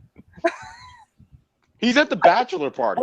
Wasn't Peter his best man? Oh, no, him and Liz eloped. Because it's a one-off reference. Hey, what happened to Harry and Liz? Oh, they got married. But anyways, it's kind of where Harry's Peter's best friend in every book after this and before this, and yet he's not the best man. It's Flash. Which I think that was their way of doing the irony, oh, look at Peter Parker's bully is honored to be his best man. And then Flash is all like, I'm throwing you a bachelor party. Bring on the strippers. Then he goes out to dinner with Mary Jane, and then Peter finally got a phone call from Joe Quesada, and he was going to say, okay, Joe, I'll break it off. Only for MJ to show him pictures of the wedding, because she says there's no way that there can be bad luck to this marriage if I just show you pictures of the dress. Because Mary Jane just cursed the wedding. No wonder one more day happened. And she's all like, I'm going to look so beautiful for you, Peter, and I'm going to make you proud because I'm going to look as beautiful as I think you are handsome. It's really romantic. And then Peter realizes again, he goes, oh, the reason why I'm all freaking out here and I'm all nervous, Flash wants to throw me a bachelor party, so don't be shocked that there's dead strippers in my house the next day. Oh, jeez. Oh, jeez. Okay. It's a joke, John. Calm down. Anyways, he doesn't actually say that just for like future reference. But knowing Flash Thompson being Venom, that might be true now. Okay, let's move off of that. Anyways, back at the Coffee Bean, which Harry doesn't own. Another thing that the Mephisto Bird retconned in this issue. They're having a drink with Peter. They're celebrating. They're enjoying the good time. And then here's a panel, again, the worst part, if I could just bring up Quesada and his goddamn propaganda. Peter is worried about marrying MJ, and he's spilling his heart out to Flash. And Joe Quesada takes these panels out of context. Where Flash, what is Flash doing here? He's basically telling Peter, man up and marry her. Don't be puny Parker. Be the man I know you are now. Marry this woman. You love her. What does he do instead? What does Joe Quesada do instead? He uses Flash's comments to make it sound like Flash is saying, yeah, you two should never get married. It's not meant to be. It's a dumb idea. He took those panels out of context into being marriage is a bad idea. They shouldn't get married. I'm sorry. This stuff still pisses me off when I read how much he takes these panels that are not even saying that shit, and he takes out of context the meaning what he wants it to say. He's basically saying, Peter, don't be Beauty Parker no more. Man up. Get married. You love this woman. You love her. It's unreal. And speaking of, dead strippers, Mary Jane's bachelor party, she has a male stripper, Chippendale, popping out of her cake. Well, all the Channing strippers Tatum. She's saying, You keep it tight, Tatum. Yeah. Then you got a drunk, I think Peter's drunk here, where he's all like, thanks, guys. Thanks for the great bachelor party. I'm going to marry her. Go get her, Peter. Even though Joe Quesada takes these panels out of context and us saying don't marry her. Go get her. And then Mary Jane gets another letter from Bruce about running off and marrying him. And then she's like, fuck this, party time. Because remember, she's still Mary Jane Watson, people. Marriage didn't change that. And then Peter has a dream sequence, about, Uncle Ben and Aunt May and, Flash can't find the rings. And then Gwen shows up and she's all like, I love you, Peter. Mary Jane gets killed. And then we notice Mephisto laughing in the background. Oh, wait, wrong continuity. But anyways, it's just Peter having the guilt trip. And ironic enough, they adapt this in the animated series as a legit fight. It's not a dream sequence. It's legitimately happens. Yeah, Peter wakes up from the nightmare. Again, he's having second thoughts. Mary Jane goes for her date with Batman. Has second thoughts. Peter goes up to the bridge, thinks about Gwen, has second thoughts. Then we get to the wedding day. And Peter no-shows because he got hit by a brick. And they never got married. What a bad idea it was. Quote Mephisto, nevermore. Quote the Redbird, nevermore. No, that's my last omit joke. I'm sorry, people, if I sound really bitter right now. No, Mary Jane shows up. She's like, I'm here, Tiger. I was just being fashionably like, Tiger, I'm here. And then Aunt May goes, he's not here yet, dear. He's not. And of course, we hear Peter going, Mary Jane!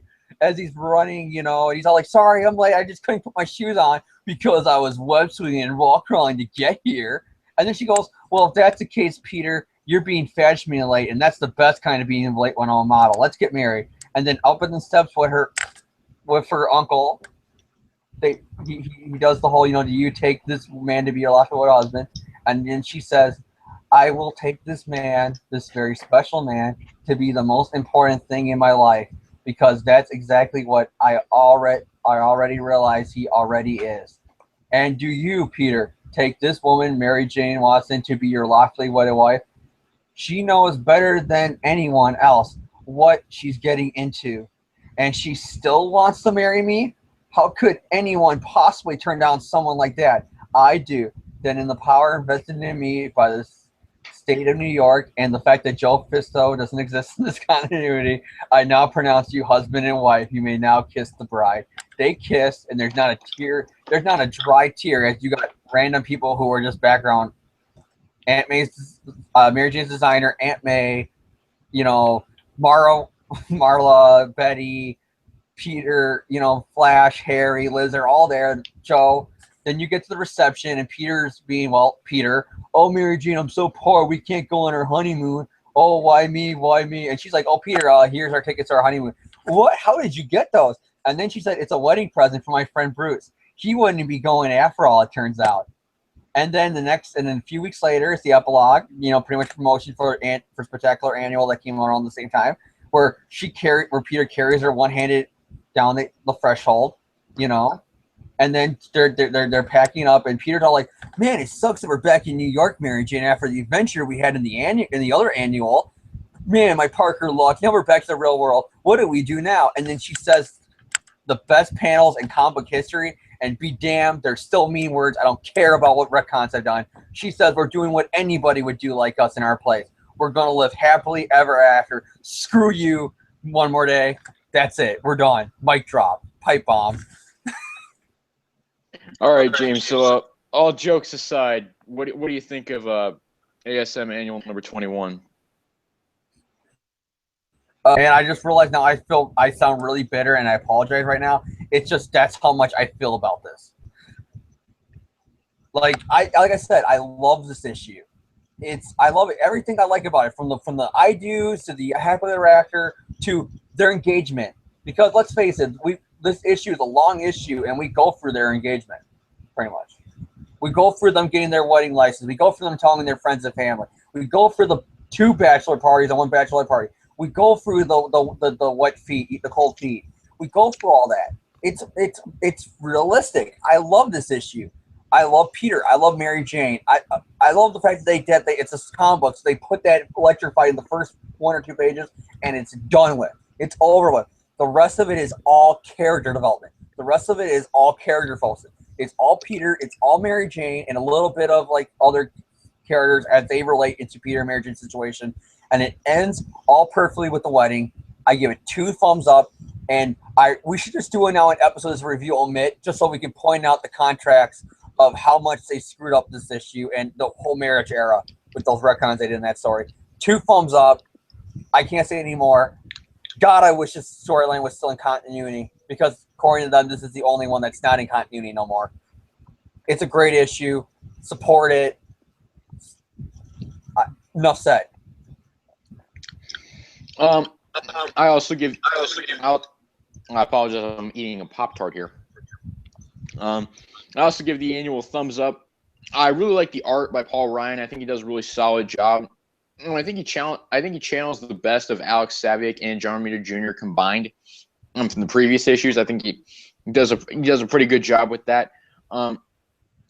He's not really my favorite Spider-Man artist, but I mean he does a solid enough job with this issue. It's very good. I like a lot of stuff that James said. Most of the stuff that he said that I honestly agree with. I love the humanistic emotions. I did have one problem though, is that the issue got kind of repetitive. It's like every other scene they're like, oh yeah, I'm gonna go off and do this. Well, I'm gonna go off and do this. Oh, see you later, MJ. Bye bye. That happens like 10 times in the issue. It gets kind of repetitive. That was really my only real problem with it. Otherwise, I don't really have a problem with that, because what the hell is that noise? I don't really know what that noise was. For some reason, Skype popped up again. YouTube, and I don't know why.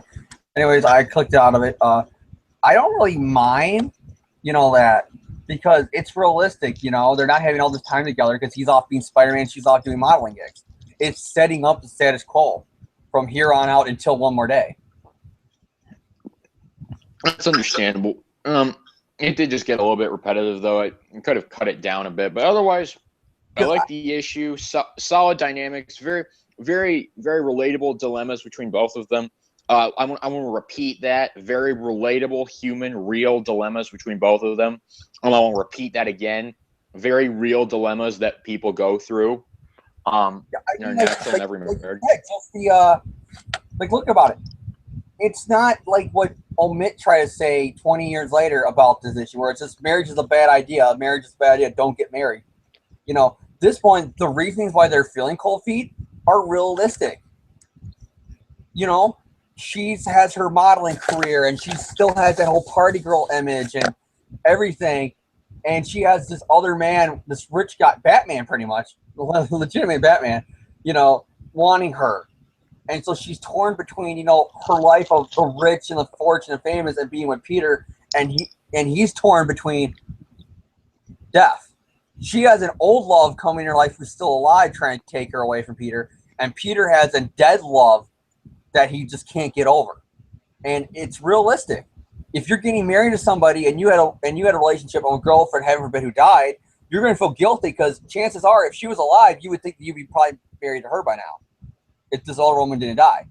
It's realistic. What Mary Jane goes through is realistic. And I love it too, how a realistic couple, I think if they would have had more than 5 minutes together before the wedding, they would have sat down, they would have talked about their problems, they would have talked about everything, and then they would have been over with. Okay, Peter got over his about Gwen, and MJ would say, I'm not Gwen, I'm strong, I'm my own woman, I can protect myself, Peter, I'm not going to let what happened to Gwen happen to me, okay? And then Peter would go, MJ, I understand, he's someone you care about, if you want to leave me for him, go, but I think it's a bad decision. I think I can't give you money, I can't give you riches, but all I can give you is my love, and I hope that's enough. And they probably would have decided then that, yeah, we want to get married. But because, he's off being Spider-Man and she's off, with her modeling gigs, they don't have that chance to talk. And it creates drama, realistic drama.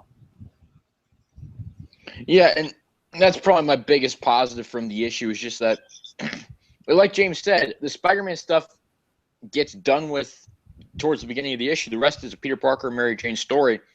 2 real people, relatable people, going through a relatable experience. So I gotta give the issue a thumbs up. It's a solid story. I really enjoy it. So that tackles the marriage and proposal arc, and that's also going to do it for this episode of the podcast. It is 2:59 a.m. where I'm at. It's almost 3 a.m. My parents are probably thinking of different ways to murder me at this point because I've been so loud for the past 3 hours. Because my voice carries. Anyone who knows this knows me. I can't whisper or talk quietly to save my life. So, James, before I get thrown out and disowned by my parents, what shout outs do you have this week? First, I want to shout out to anybody like Joe Quesada, Marvel, anybody I may have offended in this issue because I got really bitter. It's just, like John said, it's the middle of the night. I was out partying with my friends before this, so I'm kind of tired right now. And when I'm cranky and tired and reading and being reminded of shit like Omit, I'm going to get upset. But the positives I said about the issue, I want you to pay attention to those and not my little smart-ass comments about, Omit or One More Day or Brand New Day. Ignore those and just pay attention to the parts where I'm actually talking about what happens in the comic. I apologize if I come off as a douche and ass. I apologize. It's okay, James. We all say things we regret sometimes. We all make mistakes. We're all human. Keep plugged to AGR because in the next 2 weeks we're coming back when Dino Charge returns August 22nd. So tune in for Dino Charge and the return of AGR. Power Morphicon's going on. We're all getting our tickets. How about you? Which I am also catching up on Power Rangers Dino Charge. A solid season, I will say. It's one of the best in a long time. And that, like, I would say this is the best season of RPM, and that's been my favorite season. My shout out this week: Marvel, Stan Lee, Steve Ditko, all that stuff. Shout out to Pop Tarts because I am enjoying a chocolate fudge Pop Tart right now, so I might as well throw that in there as a cheap plug. What other shout out do I have this week? James gave a shout out, so I'll give another. James gave a Power Ranger shout out, so I'll get another shout out. Jungle Fury, still love it. Still think it's a power crap. Okay, I apologize to the whole cast of Jungle Fury. You don't like Jungle Fury? It's give or take with me. It's mediocre. Okay, James. I don't like Casey, and I don't like the overall plot of the show. What about Jared? I liked everything else. It's just Casey and the overall plot I didn't really care about. He's not going to trash Jared. He knows better than to do that with me. Jared was like one of the few things about Jungle Fury I like. Jared was badass. Jared literally badass the entire time. It's so unfortunate that the Jungle Fury finale is so piss poor. Now the world will know. Turns around, my fury. When he's revealed to be Daichi. It's so unfortunate that the Jungle Fury finale is so piss poor. And you know why that is? Because Jared and Daichi were separated. John, would you rather have what happened in the Japanese version? He's dead. When he goes when he says that whole cheesy line about I have something that you can never have, a heart, and then he flies into Daichi. In the original Japanese version, he dies. That kills him. Fuck that shit. No, he commits self-sacrifice and suicide, kills himself, Romeo and Juliet style, because the Japanese version of Camille Melee was killed. Okay, yeah, fuck that shit. He gets killed, and then so he kills himself to blow up Daichi, because that's how it ends in the Japanese version. I don't know else that's in Geki Ranger, but he flies in and he blows up Daichi or weakens him for the Geki Rangers to destroy him in the Japanese version. And then the last shot you see of them, you get like this white, foggy Japanese heaven, and then you see their hands come together as they walk into the afterlife together, redeemed. And then Jan, yeah, I'm not kidding you, Jan, cheap plug to you, but the Japanese counterpart for Casey is called Jan, and he's just as annoying as Casey. He walks around and he meets a kid who happens to be a reincarnated Ryu, who was Jared. Jared didn't have any friends when he grew up. He was bullied. His parents weren't really around. Daichi just took. I could write a whole college thesis on the psychology of Jared and Daichi's connection, and I probably could at some point. But one of the things I always hate about Jungle Fury is the ending with them, because it's one of the things where I prefer the Sentai better than Power Rangers, and it's that at least when they died, they had that moment of they in the afterlife they came back together and they held each other's hands as they walked together in the afterlife, together redeemed and in love. Jungle Fury, a guy who was literally seconds away from graduation, is back in kindergarten because it's always because I love preaching the lesson of it's always a good time for a new beginning. He was a dick. Okay. It was midway from graduations. That's like saying if a guy's a dick from kindergarten to graduation of high school, decides I'm going to become a good guy again, he goes back to kindergarten? No. Okay, so shout out to Jungle Fury. Shout out to Bede Skinner for Jared. Shout out to Alistair Alfonso Smythe. Shout out to Maxwell Caulfield for giving me that voice. That was amazing. Shout out to the whole cast of Dino Charge because you are better than the cast of Jungle Fury. Hey, I like the Jungle Fury Rangers are on my like middle ground of cast of Rangers, especially Fran. I found her goddamn annoying. But Jungle Fury, they're like right here. Right here is my lowest low, which is Overdrive. Right here is Jungle Fury, and then you got all the way up here. You got Dino Charge. All right, let's turn this off before it turns into a Power Rangers show. So, thank you guys for tuning in. We'll see you guys next week. Yeah, tune in next week as me and John present Angel Go Radio, a Power Ranger podcast, and the Power Protect You. See, John, we did turn it into a Power Ranger podcast. Bye.